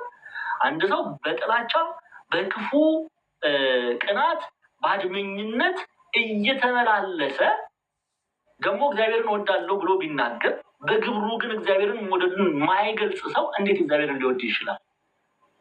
ይቻላል? እንደዚህ አይቻልም። ለዛ ነው ቅዱስ ዮሐንስ እግዚአብሔርን እወዳለሁ እያለ ወንድሙን ቢጠላ ሐሰተኛ ነው። ያየውን ወንድሙን የማይወድ ያላየውን እግዚአብሔርን እንዴት ሊወድ ይችላል? ሊወድ እንዴት ይችላል? ያዕቆብም ይህንኑ ቃል ነው የሚናገረው። ያዕቆብም እየተናገረ ያለው ይህንኑ ቃል ነው። ምን አለ ያዕቆብ? ነገር ግን መራራ ቅናትና ስሙ፣ ነገር ግን መራራ ቅናትና አድመኝነት በልባችሁ ቢኖርባችሁ አትመኩ፣ በእውነት ላይም አትዋሹ። እውነት የተባለ ኢየሱስ ክርስቶስ፣ እውነት የተባለ ወንጌል፣ የእግዚአብሔር ቃል። ለዚህ ነው አበው በትርጓሜያችን ላይ ወንጌላዊ ነን አትበሉ ብሎ ያስቀምጣሉ። ግቡና እዩት። ወንጌላዊ ነን አትበሉ ምን ማለት ነው? በወንጌል አምናለሁ አትበሉ፣ በጌታ ቃል አምናለሁ አትበሉ። እንደ ዲያቆን ዘማኑኤል አንተን እንደዚህ ያልክ ካላችሁ ደግሞ አባቶቻችን የኢትዮጵያ ሊቃውንት ታውቃላችሁ፣ ራሳቸው ቃል በቃል የተናገሩት የተጻፈው እንደሆነ ነገራችሁ፣ ሌላ አይደለም። ቤተክርስቲያን ያስተማረችኝን ነው ማስተምረው። ወንድማችንን እየጠላን እግዚአብሔርን እወዳለሁ ማለት አንችልም። ወንጌላውያንን ማለት አንችልም። ወንጌል ተረድተናል ማለት አንችልም። ምን ማለት ይቻላል? እኔም እናንተ በልባችን አሁን ብዙ ሰው ቀናተኛ ነው፣ በልቡ ክፉ ቅናት አለው። ኦኬ ቅናትን በልባችን ይዘን በወንድሞቻችን ላይ እየቀናን ወንድሞቻችንን እየተሳደብን ወንድሞቻችን እየረገምን ወንድሞቻችን ላይ እጅ እየጫንን እንዲያው እግዚአብሔርን እንደው እኮ ነው ይወዳሉ ነው ውሸታም ነው ይባላል። ይሄ ሰው አለ እንደዚህ በጣም ብዙ የምናጭበረብር ብዙ ሰዎች አለ። እንመለስ። እግዚአብሔርን ነው እየዋሸን ያለን። እውነት የተባለን እግዚአብሔርን እውነት የተባለን የእግዚአብሔርን ቃል እየዋሸን በእግዚአብሔር ላይ እየተዘባበትን ነው የምንመላለሰው። ስለዚህ ያዕቆብ ምን አለ? ነገር ግን መራራ ቅናትና አድመኛነት በልባችሁ ቢኖርባችሁ አትመኩ፣ በእውነት ላይም አትዋሹዋል። እንዴ አንድ ያምነናል እባክህ ያዕቆብ ስርዓትህን ያዝ ምናምን አላሉትም እኮ አሁን እንደሚናገሩት ጎረምሶች ማለት ነው። በቃ አንድ ያምነናል፣ እኛ በክርስቶስ አምነናል፣ ከዚህ በኋላ ምንድን ነው አንተ እንደዚህ እያልክ የምትጽፍልን ምናምን አላሉትም። ያ የወንጌል እውነት አይደለም። ወንጌል አማናዊው የክርስቶስ ትምህርት እምነትና ስራን አስተባብሮ መያዝ ነው። ፍሬ የሚያፈራ እምነት ያስፈልጋል። ለሚያምኑት ነው እኮ እንዲህ ብሎ የሚነግራቸው ያዕቆብ። እሱ ሳይገባው ቀርቶ ነው ሳይገባው ቀርቶ ነው አይደለም። ፍሬ ማፍራት ይጠበቅባቸዋል። በፍቅር የሚገለጥ ፍሬ አለና ያንን ያፈሩ ዘንድ ሲመክራቸው እንመለከታለን። ኦኬ ለዚህ ነው ይህ ጥበብ ከላይ የሚወርድ አይደለም፣ ነገር ግን የምድር እዛው ቁጥር ላይ መለስ ብላችሁ ይህ ጥበብ ከላይ የሚወርድ አይደለም፣ ነገር ግን የምድር ነው፣ የስጋም ነው፣ የአጋንንትም ነው። ደግሞ አንድ የገጽ ምዕራፍ 3 ቁጥር 15 ነው። ይህ ጥበብ ብሎ ይጀምራል። የትኛው ጥበብ? የትኛው ጥበብ ነው የአጋንንት የተባለው? የአጋንንት ትምህርት ነው የተባለው የትኛው ጥበብ ነው? ተመልከቱ። አድመኝነቱ፣ ቁጣው እናየዋለን በስፋት ግን ተመልከቱ። ይህ ጥበብ ከላይ የሚወርድ አይደለም። ምን ማለት ነው? ከላይ የሚወርድ አይደለም ሲል ዝም ብሎ ከሰማይ የሚወርድ ምናምን እንደዛ ነገር እንዳታ። ከላይ መጽሐፍ ቅዱስ ላይ ከላይ የሚለውን ከእግዚአብሔር ዘንድ ማለት ነው። ከእግዚአብሔር ዘንድ የሚሰጥ አይደለም፣ የመንፈስ ቅዱስ ስጦታ አይደለም ማለት ነው። መንፈስ ቅዱስ አይሰጥም። እዚህ በስመ አብ ለወቱ ስብሐት ዮሐንስ አፈወርቅ እንደሚለው ጋድ ፎርቢድ፣ መንፈስ ቅዱስ ያደረበት ሰው አይሳደብም። ይሳደባል እንደ መንፈስ ቅዱስ ያደረበት ሰው ይሳደባል? እናንተ መልሱ እንግዲህ። መንፈስ ቅዱስ ያደረበት ሰው አይሰጠውም፣ አይራግምም፣ አይሳደብም። አንዳንዱ እኮ ስድብ እንዲያው ለሚሰማው ሰው ራሱ እንዴት እንደሚያሸማቅቅ እንዲሁ በጣም ያስፈራል ሁሉ። የሆነ ስድቡ ራሱ ብልግናው ምኑ እንዴት መንፈስ ቅዱስ እንዲህ ያናግራል? አያናግርም እኮ። እኔ አላልኩም። የወጥ ጠቢቡ ያዕቆብ ነው ጥበብን ገንዘብ ያደረገው ያዕቆብ ምን አለ? ይህ ጥበብ ከላይ የሚወርድ አይደለም ማለት ምን ማለት? ከላይ የሚወርድ አይደለም ሲል ከሰማይ የሚወርድ አይደለም እያለ አይደለም ጎበዝ። ሰማይ ከእግዚአብሔር ዙፋን የሚሰጥ አይደለም፣ ከእግዚአብሔር ዘንድ የሚሰጥ ጥበብ አይደለም፣ መንፈስ ቅዱስ የሚያላብሰው ጥበብ አይደለም፣ የመንፈስ ቅዱስ ቋንቋ አይደለም እያለ ከእግዚአብሔር ዘንድ የሚሰጥ አይደለም ስድብ። አንዳንዶቻችን ግን ስንሳደብ እግዚአብሔር ይቅር ይበለን፣ እግዚአብሔር ምሕረቱን ያውርድልን። እንዴት ያስፈራል! በጣም ነው የሚያስፈራው። ስለዚህ ይህ ጥበብ ከላይ የሚወርድ አይደለም ካለ በኋላ ነገር ግን አለ የምድር ነው። ምን ማለት ነው? የምድር ነው ማለት ኦኬ፣ እናየዋለን። የምድር ነው፣ የስጋም ነው፣ የአጋንንትም ነው። የምድር ነው፣ ከእግዚአብሔር ዘንድ የሚሰጥ ሳይሆን ምድራዊ የሆነ ነው። ኃጢአት ነው፣ በደል ነው፣ እርኩሰት ነው፣ ከአጋንንት ነው፣ የአጋንንት ትምህርት ነው። ከእግዚአብሔር ሳይሆን ከመንፈስ ቅዱስ ሳይሆን ከርኩስ መንፈስ የሚሰጥ ነው። ከጠቢቡ ከያዕቆብ ውጭ ማን ይንገረን? ይሄ ግልጽ የተገለጠ እውነት እኮ ነው። ከጠቢቡ ጠቢብ ብዬ ነው የምጠራው ያዕቆብን፣ ቅዱሳን ጠቢባን ናቸው። ከጠቢቡ ያዕቆብ ውጭ ማን ይንገረን? ክርስቲያኖች መንፈስ ቅዱስ እንዲህ አያናግርም ይላል። ሲሎን የሚባሉ አባት ይላሉ ኢትዮጵያ ሊቃውንት። ኦኬ ምን ብሎ ያስተምራሉ? ሰይጣን ሰላም ያለው ሰው የሰይጣን ማደሪያ ይሆናል፣ ሰይጣንም ግብሩን በዛ ሰው ላይ ይፈጽምበታል። መንፈስ ቅዱስ ሰላም ያለው ሰው ደግሞ የመንፈስ ቅዱስ ማደሪያ ነው የሚሆነው። የእግዚአብሔር ቅዱስ መንፈስ ያድርበታል፣ የመንፈስ ቅዱስ ፍሬን ያፈራል። አያችሁ አይደለ? የመንፈስ ቅዱስ ፍሬን ያፈራል። ለዛ ነው ይህ ጥበብ ከላይ የሚወርድ አይደለም፣ ነገር ግን የምድር ነው፣ የስጋም ነው፣ ያጋንንትም ነው። ያጋንንትም ነው ከእግዚአብሔር አይደለም፣ ከሲኦል ነው። ከእግዚአብሔር አይደለም፣ ከርኩስ መንፈስ ነው። የሚያሳድብ ሰዎች እንድትሳደቡ የሚያደርጓችሁ መንፈስ ቅዱስ አይደለም እንጂ። አሁን አንድ ሰው መጥቶ የሆነ ነገር ቢናገራችሁ እንዴት እንዲያው ምሳሌ አድርጌ ጤና ልውሰድ። አሁን አንድ ሰው መጥቶ ጤናን ቢሆነ ነገር ቢናገራት እንዴት እሱ ማን ስለሆነ ነው አንቺ እንደዚህ ብሎ የሚናገርሽ? በይው፣ ስደቢው፣ እንደዚህ በይ የሚለው ያ ድምፅ ከመንፈስ ቅዱስ አይደለም፣ ከርኩስ መንፈስ ነው አይደለም።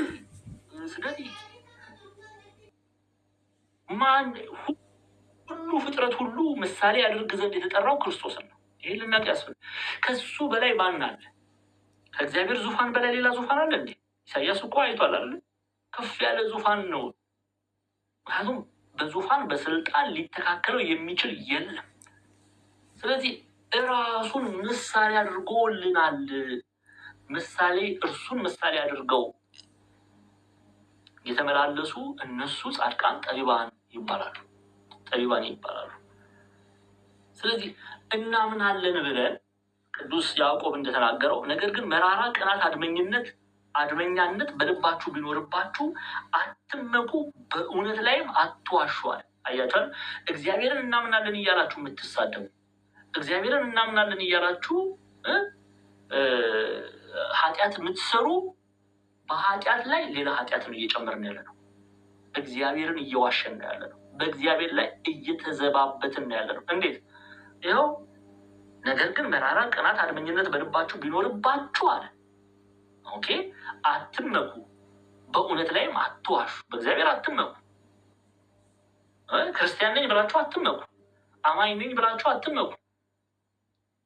ከቅዱሳን ህብረት ነኝ ብላችሁ አትመኩ። ለምን? ውሸታም ናችሁና አትዋሹበት፣ በእግዚአብሔር ላይ አትዋሹበት ይላል። ይኸው እውነት የተባለ እግዚአብሔር ነው። እውነት የተባለ የእግዚአብሔር ቃል ቅናት፣ አድመኝነት ባለበት ቁጥር ነው 14 ላይ ጤና 14 ነገር ግን መራራ ቅናትና አድመኝነት በልባችሁ ቢኖርባችሁ አትመኩ፣ በእውነት ላይም አትዋሿል። በእግዚአብሔር ላይ አትዋሹ። አሁን ስንቶቻችን በእግዚአብሔር ላይ ዋሽተናል? ንስሐ ስንገባ ያንን ነው ማድረግ ያለን። ኦርቶዶክስ ነን ብለን በቃ እኛ የቅዱሳን አባቶቻችን ልጆች ነን ብለን ምን ስናደርግ ነው የምንታየው? ያዝ እንግዲህ እርገጠው ስንል ነው የምንገኝ አይደል? ግደለው ስንል፣ ቆረጠው ስንል፣ እሱ አማርኛ ቋንቋ የሚናገር፣ እሱ ኦሮምኛ ቋንቋ የሚናገር፣ እሱ ትግርኛ ቋንቋ የሚናገር ጥላ ወንድም ነው። ትዳር እንኳን ስንመሰርት አጥንት እየቆጠርን ነው። ይህንን ያህል ውድቀት ውስጥ ነው ያለ። ይመረመራል። እሱ አማራ ነው ይባላል። አቤት ግፍ! ስንቱ ትዳር ፈቷል። በዚህ ስንቱ ትዳሩ ተበጥብጧል። በዚህ አያቸዋል። ክርስትናን ሳይገባን ሳናውቀው፣ ክርስቶስን ሳናውቀው እንዲሁ ዝም ብለን በእናትና በአባት እምነት በሚል ገብተን ሳናውቀው ሳንማር ገብተን ትዳር ምን በጠብጥ ልጆችም እና ያለ አባት ያለ እናት ምናስቀር ስንት ክፉ ልቦና፣ ጠማማ ልቦና ያለን ሰዎች አለን መስላቸው። በክርስትና ስም ውስጥ ደግሞ የምንመካ ያ ሰው ውሸታም ነው። እግዚአብሔርን አያውቀውም ብቻ አይደለም። ያው ደፍሬ ገልጭ ይልናል። እግዚአብሔርም አያውቀውም። እስቲ ምን እናመጣለን? አያውቅንም። እግዚአብሔር አላውቃችሁም ነው ያለው በማቴዎስ ወንጌል ምዕራፍ 7። አያውቅንም፣ እሱም አያውቅንም፣ እኛም አናውቅም። ግልጽ ነው። እውነታው ይሄ ነው። እንግዲህ ቁጥር 15 ላይ ነው ቶሎ ይህ ጥበብ ከላይ የሚወርድ አይደለም ማለት ነው፣ ነገር ግን የምድር ነው፣ የስጋም ነው፣ የአጋንንትም ነው ይላል። ይኸው ያዕቆብ ነው የሚለው። ይህ ጥበብ ከላይ የሚወርድ አይደለም፣ ነገር ግን የምድር ነው፣ ምድራዊ ነው፣ ሰማያዊ አይደለም። የሚቀር ነው፣ የሚበሰብስ ነው፣ የሚጠፋ ነው፣ አላፊ ነው። የሚወርድ አይደለም። ይህ ጥበብ ከላይ የሚወርድ አይደለም፣ ከእግዚአብሔር የሚሰጥ አይደለም፣ ከመንፈስ ቅዱስ የሚሰጥ አይደለም።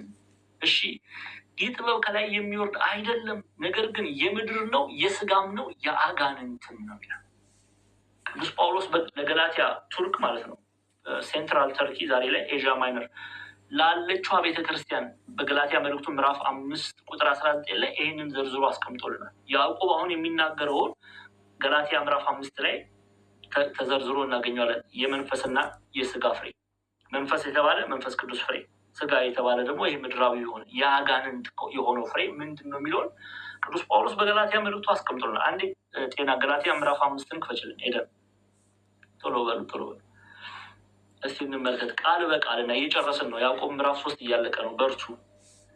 አንዳንዶቻችሁ በቃ ያቅበዘብዛችኋል። ይሄኔ ንጽጽርና ጭቅጭቅ ቢሆን 1000 ገብቶ ነበር። ጉድ እኮ ነው። አይዟችሁ፣ እሱን ማክሰኞ እንገናኝ፣ ይደርስበታል። እሺ፣ ይኸው የስጋ ስራም እየተገለጠ ነው ይላል። የስጋ ስራ ምን ያለ እየተገለጠ ነው? የስጋ ስራ የተገለጠ ነው። የአጋንንት ስራ የተገለጠ ነው። የምድራዊ የሆነው ስራ የተገለጠ ነው። እሺ፣ የሚያልፈው የተገለጠ ነው። ምድራዊ ሲል የሚያልፍ የሚጠፋ ዘላለማዊ ያልሆነ እሱ የተገለጠ ነው። የስጋ ስራም የተገለጠ ነው። እርሱም ይልና ዝሙት፣ እርኩሰት፣ መዳራት፣ ጣዖት ማምለክ፣ ሟርት፣ ጥል፣ ከፍ ያልሽ ጥል፣ ክርክር፣ ቅንዓት፣ ቅድም ያዕቆብ የተናገረው ቁጣ፣ አድመኝነት፣ መለያየት፣ መናፍቅነት፣ መግደል፣ መናፍቅነት፣ ምቀኝነት፣ መግደል። እሺ፣ ስካር፣ ዘፋኝነት። ችልችልማ እስቲ ወደ ሌላ ጉድ አንገባም እንጂ ስካር፣ ዘፋኝነት ይህንም የሚመስል ነው። አስቀድሜ እንዳልሁ እንደዚህ ያሉትን የሚያደርጉ የእግዚአብሔር መንግስት አይወርሱም ማለት። በነገራችን ላይ አንዳንድ ፕሮቴስታንቶች ያዕቆብና ጳውሎስን ለማጣላት እንዲያው ክብሪት ይጭራሉ። ያው ክብሪት ጭረው ራሳቸውን አቃጥለው ይጠፋሉ እንጂ ያዕቆብና ጳውሎስ ተመልከቱ፣ እጅጉን የሚዋደዱ እውነተኛ የእግዚአብሔር ባለሟሎች ናቸው፣ ሐዋርያት ናቸው። እግዚአብሔርን እጅጉን የሚወዱ ይኸው ቃል ኢቭን መልእክታቸው እንኳን ተመሳሳይ ነው። ተመልከቱ ምን አይነት ህብረት እንዳለው። እስካሁን በተለይ ያዕቆብ የተማራችሁ መቼም ከዚህ በኋላ ያዕቆብና ጳውሎስን ብለው ቢነሱ መናፍቃን ጆሮ የምትሰጡም አይመስለኝም። ከዚህ በኋላ የተማራችሁ፣ ያልተማራችሁ ያው ትዳረቃላችሁ። የተማራችሁ ግን ግልጽ ነው ግልጽ ነው። ምንም የሚጣሉበት ጉዳይ የለም። ያዕቆብ ምዕራፍ 2 ላይ በደንብ ፍትፍት አድርገን ነው ያየነው። በተረፈው ጉባኤ እስጢፋኖስ ላይ እንገናኝ። በተለይ ለዛ ቤት ሰዎች ግን እንመለስ። እዚህ ላይ አስቀድሜ እንዳልሁ እንደዚህ ያሉትን የሚያደርጉ የእግዚአብሔር መንግስት አይወርሱም ማለት። ያዕቆብ ታዲያ ምንድን ነው የተናገረው?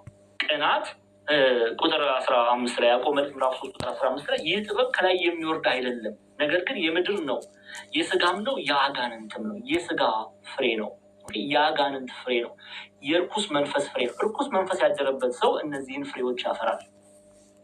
እርኩስ መንፈስ ያደረበት ሰው እንደዚህ አይነት ፍሬዎችን ያፈራል።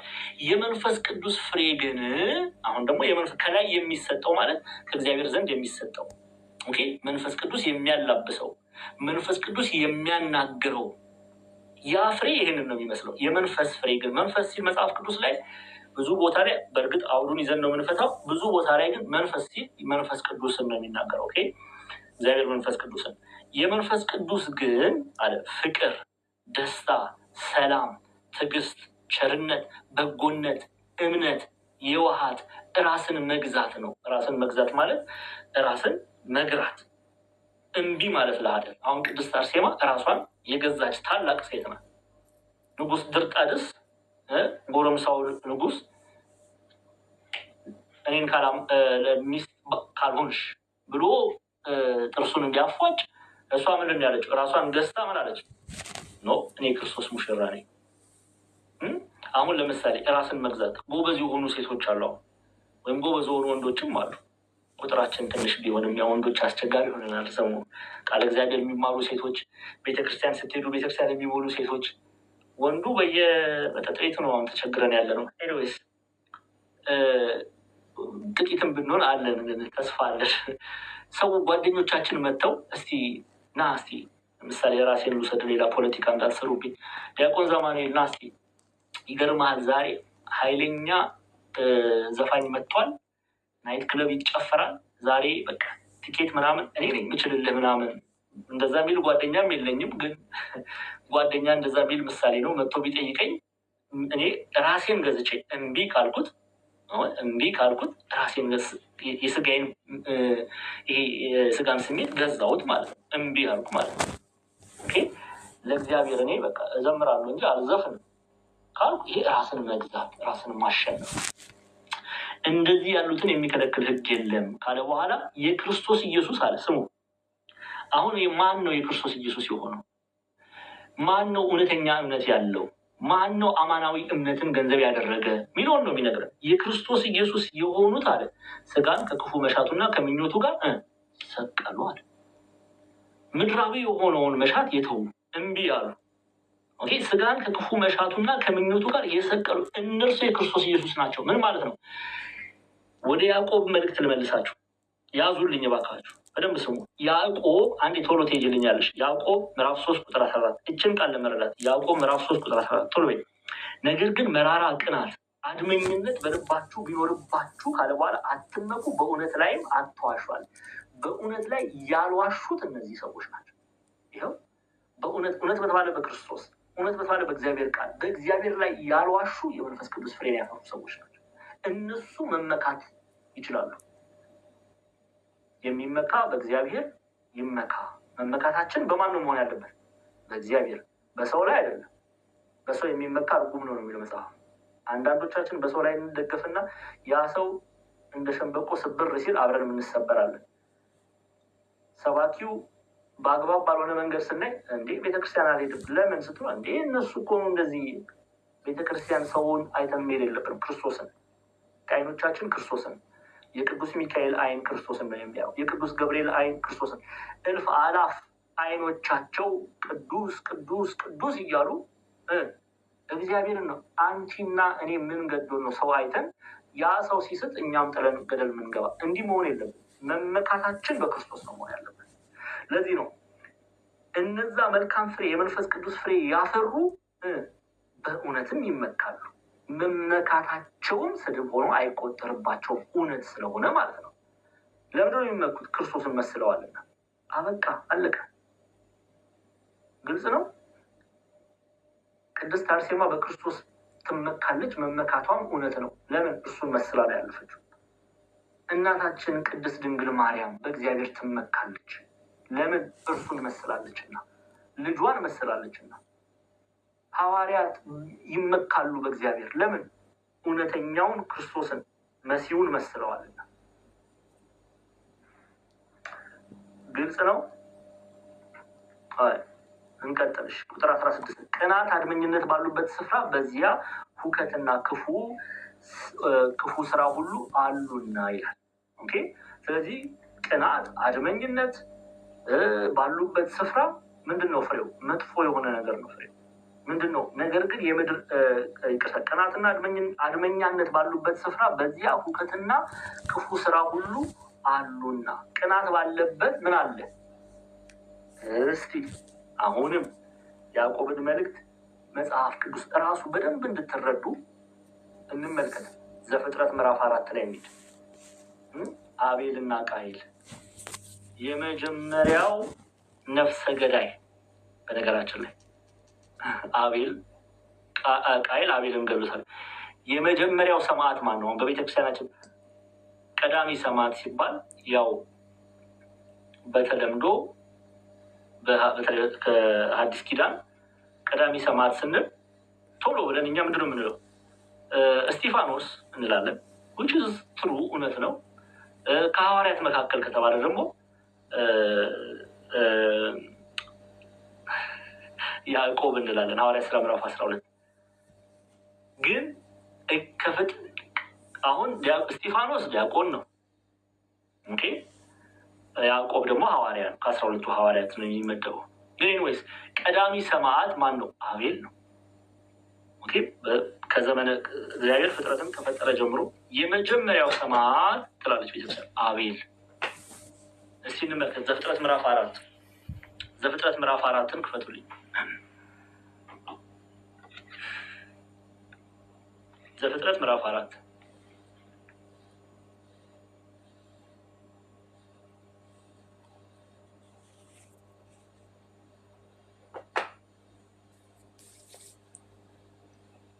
ዘፍጥረት ምዕራፍ 4 ስንት ላይ ልክፈት መምህር? ምዕራፍ 4 ከቁጥር 1 ጀምሮ ሶሪ ይቅርታ፣ ቁጥር 1 ጀምሮ። እሺ አዳምም ሚስቱን ሔዋንን አወቀ፣ ጸነሰችም፣ ቃየንንም ወለደች። እርሷም ወንድ ልጅ ከእግዚአብሔር አገኘሁ አለች ይላል። ከፍ አድርጊዎች። ስለዚህ መጀመሪያ የተወለደው ማን ነው? ቃየል። በነገራችን ላይ ደግሞ ወንድሙን አቤልን ወለደች። ሁለተኛ አቤል ነው የተወለደው። መጀመሪያ የተወለደው የመጀመሪያው ልጅ ቃየል ነው። ከዛ አቤል ደግሞ ወንድሙን አቤልን ወለደች ይላል። አቤልም በግ ጠባቂ ነበረ፣ ቃየንም ምድርን የሚያርስ ነበረ። ከብዙ ቀንም በኋላ ከፍ እያልሽ ቶሎ ቃየን ከምድር ፍሬ ለእግዚአብሔር መስዋዕት አቀረበ። አቤልም ደግሞ ከበጎቹ በኩራት ከስቡ አቀረበ። እግዚአብሔርም ወደ አቤልና ወደ መስዋዕቱ ተመለከተ፣ ወደ ቃየንና ወደ መስዋዕቱ ግን አልተመለከትም። ቃየንም እጅግ ተናደደ፣ ፊቱም ጠቆረ። ለምን? በቅናት ምክንያት። እሺ እንቀጥል ቶሎ እያለ። እግዚአብሔርም ቃየንን አለው፣ ለምን ተናደድክ? ለምንስ ፊት ጠቆረ? መልካም ብታደርግ ፊት የሚበራ አይደለምን? መልካም ባታደርግ ግን ኃጢአት በደጅ ታደባለች፣ ፈቃዷ ወደ አንተ ነው፣ አንተ ግን በእርሷ ላይ ንገስባት። ቃየንም ወንድሙን አቤልን ና ወደ ሜዳ እንሂድ አለው። በሜዳም ሳሉ ቃየን በወንድሙ በአቤል ላይ ተነሳበት፣ ገደለውም። አያቸዋል። ተነስቶበት ምን አደረገ? ገደለው።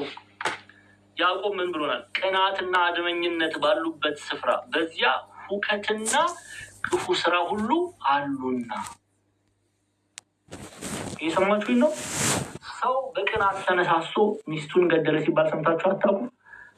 እድሜ ለዩቲዩብ። አሁንማ እሱ ነው ሁሉ ሰው የሚያይ። ሚስት በቅናት ተነስታ ባሏን በሰነዘራ አናቱን አለችው ብሎ ፖስት የሚያደርጉ ብዙ አለ። እሱንማ እናውቃለን። ጳውሎስ ጴጥሮስን ነው እኛ ምን አሉ ብዬ ጠይቀው አትመልሱ። ቅናትና አድመኝነት ባለበት ክፉ ስራ ሁሉ በዚያ ያለ አለ። ኃጢአትን ይወልዳል። ሰው በቅናት ተነስቶ አይመርቅህም። ምንድን ነው የሚያደርገው? መርዝ ነው የሚሰጥ፣ ጀርባህን ነው የሚወጋ፣ በአንተ ላይ ክፉ ነገርን ነው የሚያደርገው። ቃየል በአቤል ላይ በቅናት ተነስቶ ምን አደረገ? ገደለው። ሙሴ እንደጻፈልን። ስለዚህ ቅናትና አድመኛነት ባሉበት ስፍራ በዚያ ሁከትና ክፉ ስራ ሁሉ አሉና ይላል። እስቲ ቆላሲስ ምዕራፍ 3 አንዴ ተይው፣ ቆላሲስን ተይው እና ቲቶን ክፈችልኝ። ቲቶ ቅዱስ ጳውሎስ ወደ ቲቶ የላከው ምዕራፍ 3 ላይ ነው የለኝ።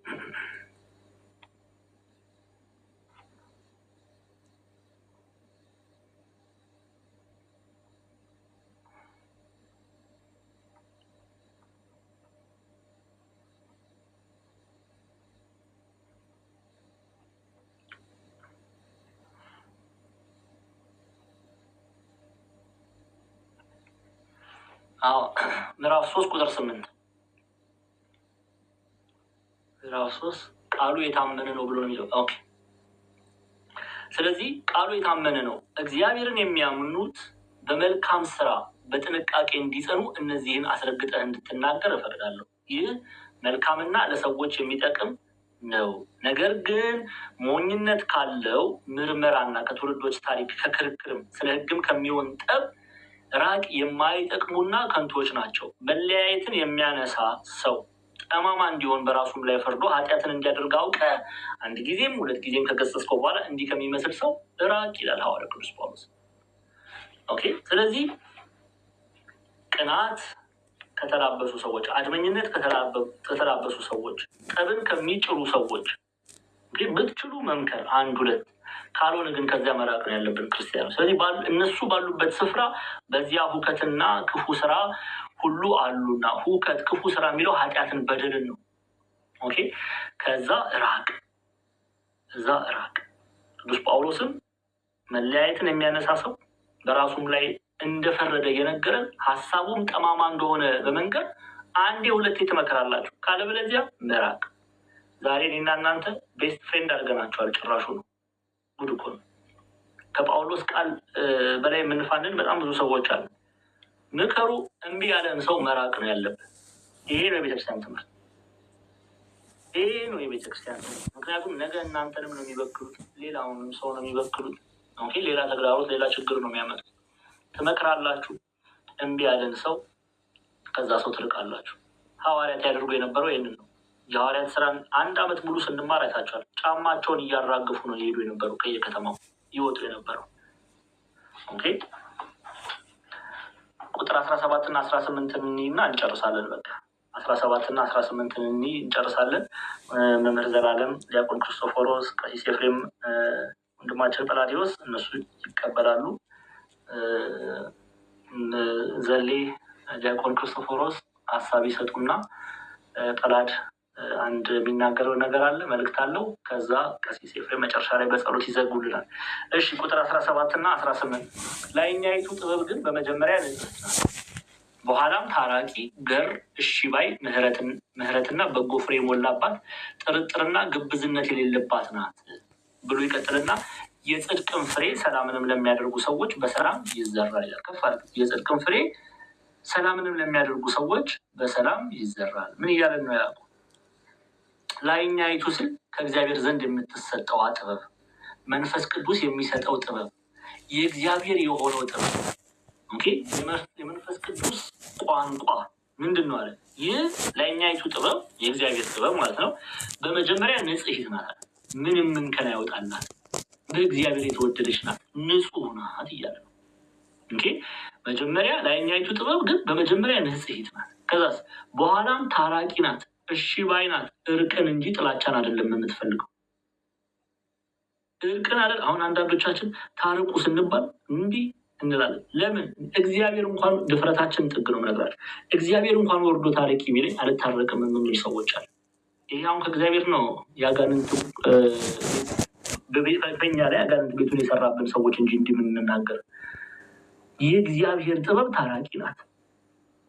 እግዚአብሔር ጥበብ ፍቅር የተላበሰች ናት። ከእግዚአብሔር ዘንድ የሚሰጠው ጸጋ፣ ከእግዚአብሔር ዘንድ የሚሰጠው ቋንቋ ጥበብ፣ የመንፈስ ቅዱስ ስጦታ እሺ የሚል እንጂ እምቢ የሚል አይደለም። ለእርቅ ተመልከቱ። ላይኛይቱ ጥበብ ግን በመጀመሪያ ንጽሕት ናት፣ ንጹሕ ናት፣ በእግዚአብሔር የተወደደች ናት።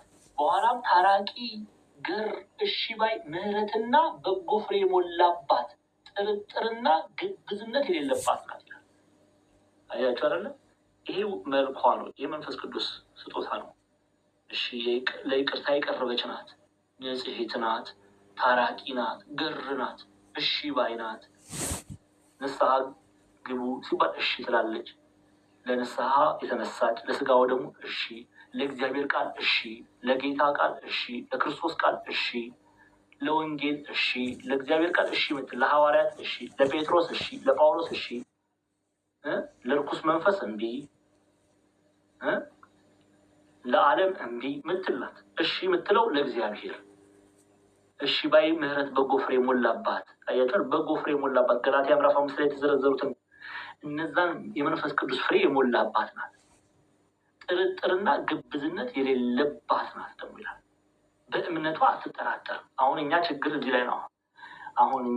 አሁን ድረስ የምንጠራጠር ብዙ ሰዎች አሉ። በእምነታችን የምንጠራጠር እንዲያው ግን ይሄ እግዚአብሔር የሚባለው ነገር እውነት የሆንን ብለን አግናስቲክ የሆንን ሰዎች አሉ።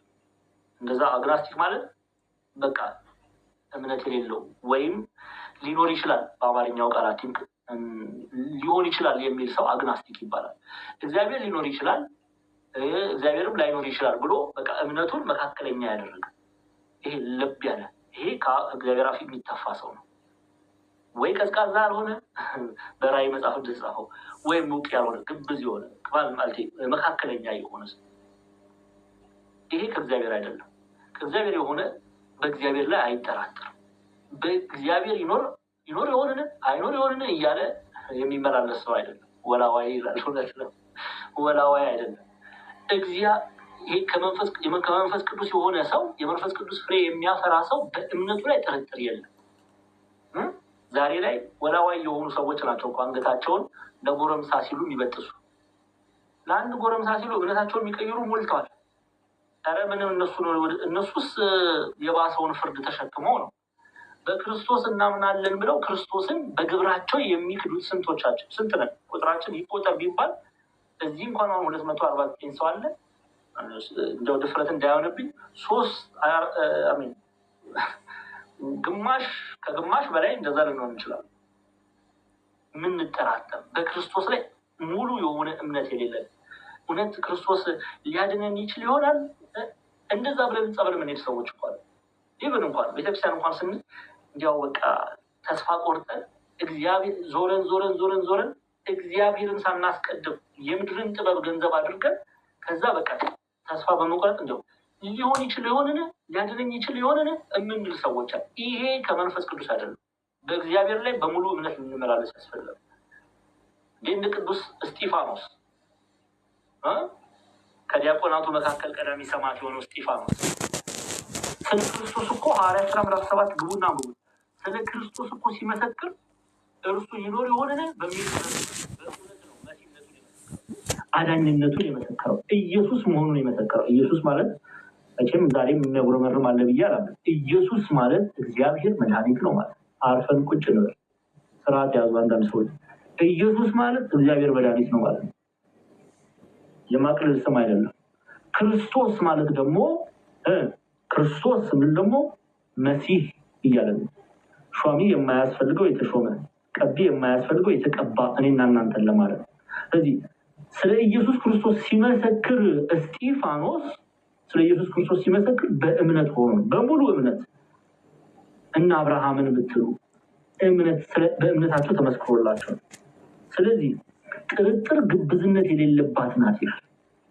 ይቺ ከመንፈስ ቅዱስ የሚሰጠው ከላይ ያለችው የእግዚአብሔር ጥበብ ከዛ የጽድቅንም ፍሬ ሰላምንም ለሚያደርጉ ሰዎች በሰላም ይዘራል።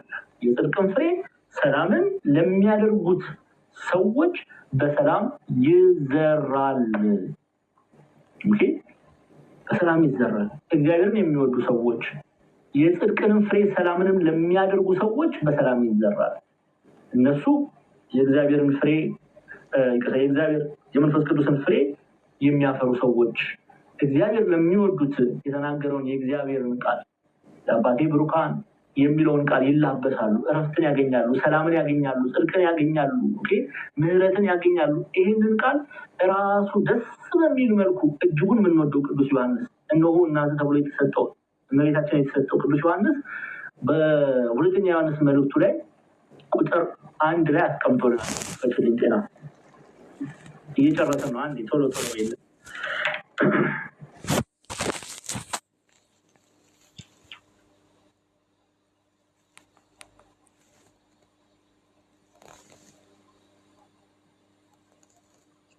ይኸው ከፈል በእኛ ስለሚኖር አለ ቅዱስ ዮሐንስ በእኛ ስለሚኖርና ከእኛ ጋር ለዘላለም ስለሚሆን እውነት በእኛ ስለሚኖር አለ ከሐዋርያት ጋር ስለሚሆን የእግዚአብሔር ቃል ክርስቶስ እሺ በእኛ ስለሚኖር ከእኛም ጋር ለዘላለም ስለሚሆን እውነት ካለ በኋላ ስሙ እኔ ሽማግሌው ይላል። ሽማግሌ ማለቱ አንደኛ ሽማግሌ የሚለው በትርጓሜያችን ሽማግሌ የሚለው ቃል መጽሐፍ ቅዱስ ላይ በምዕመናን ላይ የተሾሙ ምዕመናንን ለማስተማር ለመምከር የተሾሙ እንትኑን ነው የሚናገረው፣ አገልጋይ መሆኑን ነው የሚናገረው። አንድም ይሄ ሽማግሌ በሁለት ይፈጠራል። አንድም ደግሞ ይህንን መልዕክት በሚያዘጋጅበት ጊዜ ላሉ አበው በእድሜው የገፋ መሆኑን ነው የሚገልጸው። ስለዚህ እኔ ሽማግሌው በእውነት ለምወዳቸውና እኔ ብቻ ሳልሆን እውነትን የሚያውቁ ሁሉ ደግሞ ለሚወዷቸው ለተመረጠች እመቤትና ለልጆቿ ስለ ሮምና ነው የሚናገረው።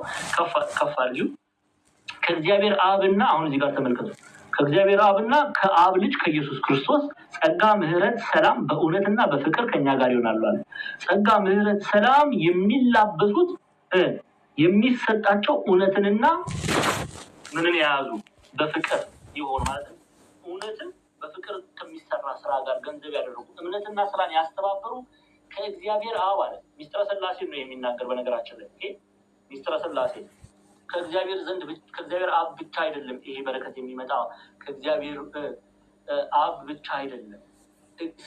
በስልጣን መተካከላቸውን ነው የሚናገር። ወልደ እግዚአብሔርም እግዚአብሔር አብም እግዚአብሔር መንፈስ ቅዱስም በስልጣን እኩል መሆናቸውን ነው የሚናገረው። ስለዚህ ማለት ከእግዚአብሔር አብና ከአብ ልጅ ወልደ እግዚአብሔር የባህሪ ልጅነቱን ነው የሚናገረው።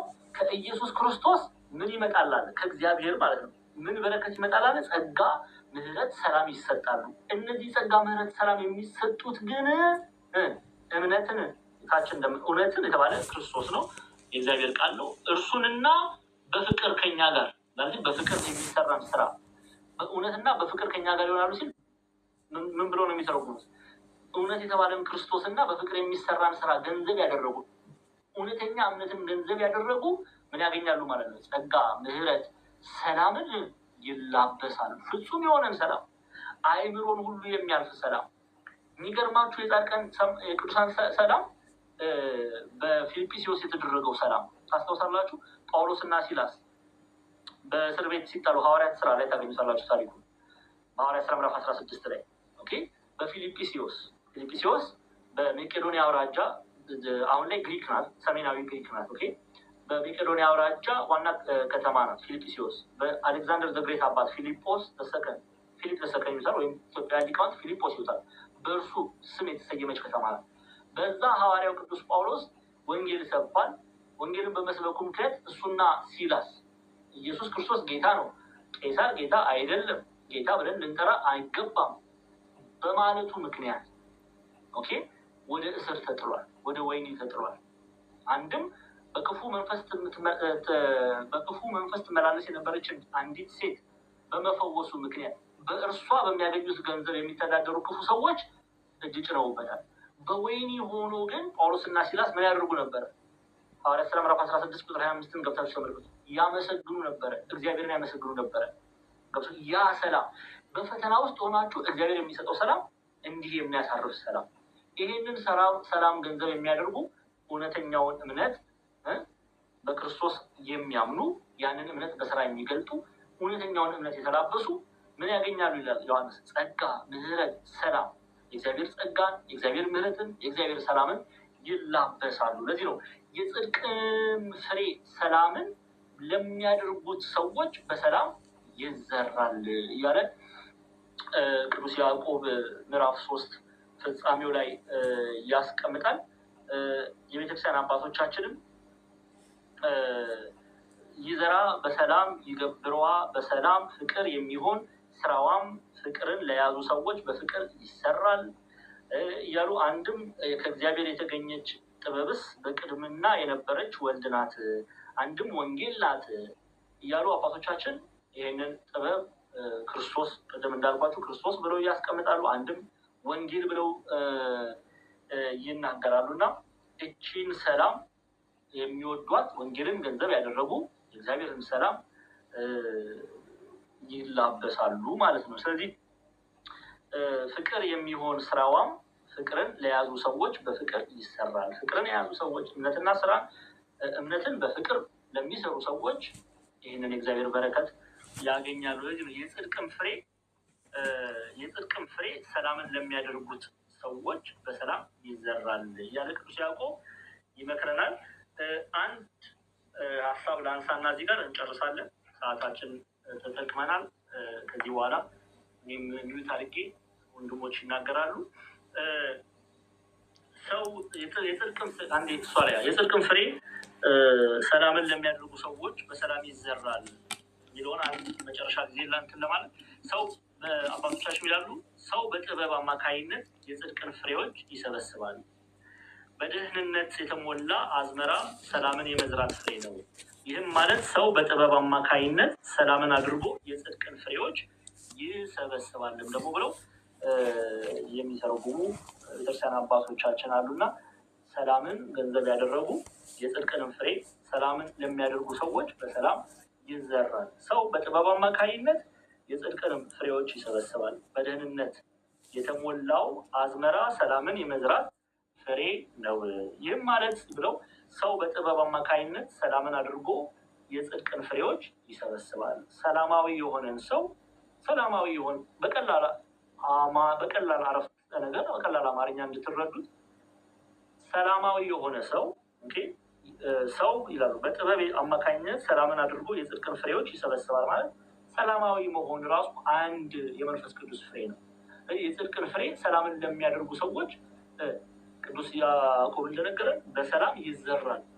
ሰላማዊ የሆኑ ፍቅርን ገንዘብ የሚያደርጉ ሰዎች አንድም ጽድቅን ይሰበስባሉ። እምነትንም ከስራ ጋር በፍቅር ከሚሰራ ስራ ጋር የሚገልጡ እግዚአብሔር የሚወደውን ነገር ያደርጋሉ። እግዚአብሔርን መውደዳቸው የሚገለጠው በዚህ ነው እያለ ያዕቆብ ያስተምራል። አባቶቻችንን ያስተምራሉ፣ ይተረጉማሉ፣ ያብራራሉ፣ በብዙ አንድምታ ይፈቱታል እና ያዕቆብ መልእክት ምዕራፍ 3 እዚህ ላይ ተፈጸመ። ያስተማረን የገሰጸን የቅዱሳን አባቶቻችን አምላክ ጌታችን አምላካችን አባታችን መድኃኒታችን ኢየሱስ ክርስቶስ ስሙ ከአጽናፍ እስከ አጽናፍ የከበረ የተመሰገነ ይሁን። በብዙ ፈተና ውስጥ እያለፋችሁ የያዕቆብ መልእክት የተማራችሁ ሁላችሁንም እግዚአብሔር ይባርካችሁ። የእናታችን የቅድስት ድንግል ማርያም ምልጃዋ አይለየን። ያዕቆብ ምዕራፍ 3 ሳምንት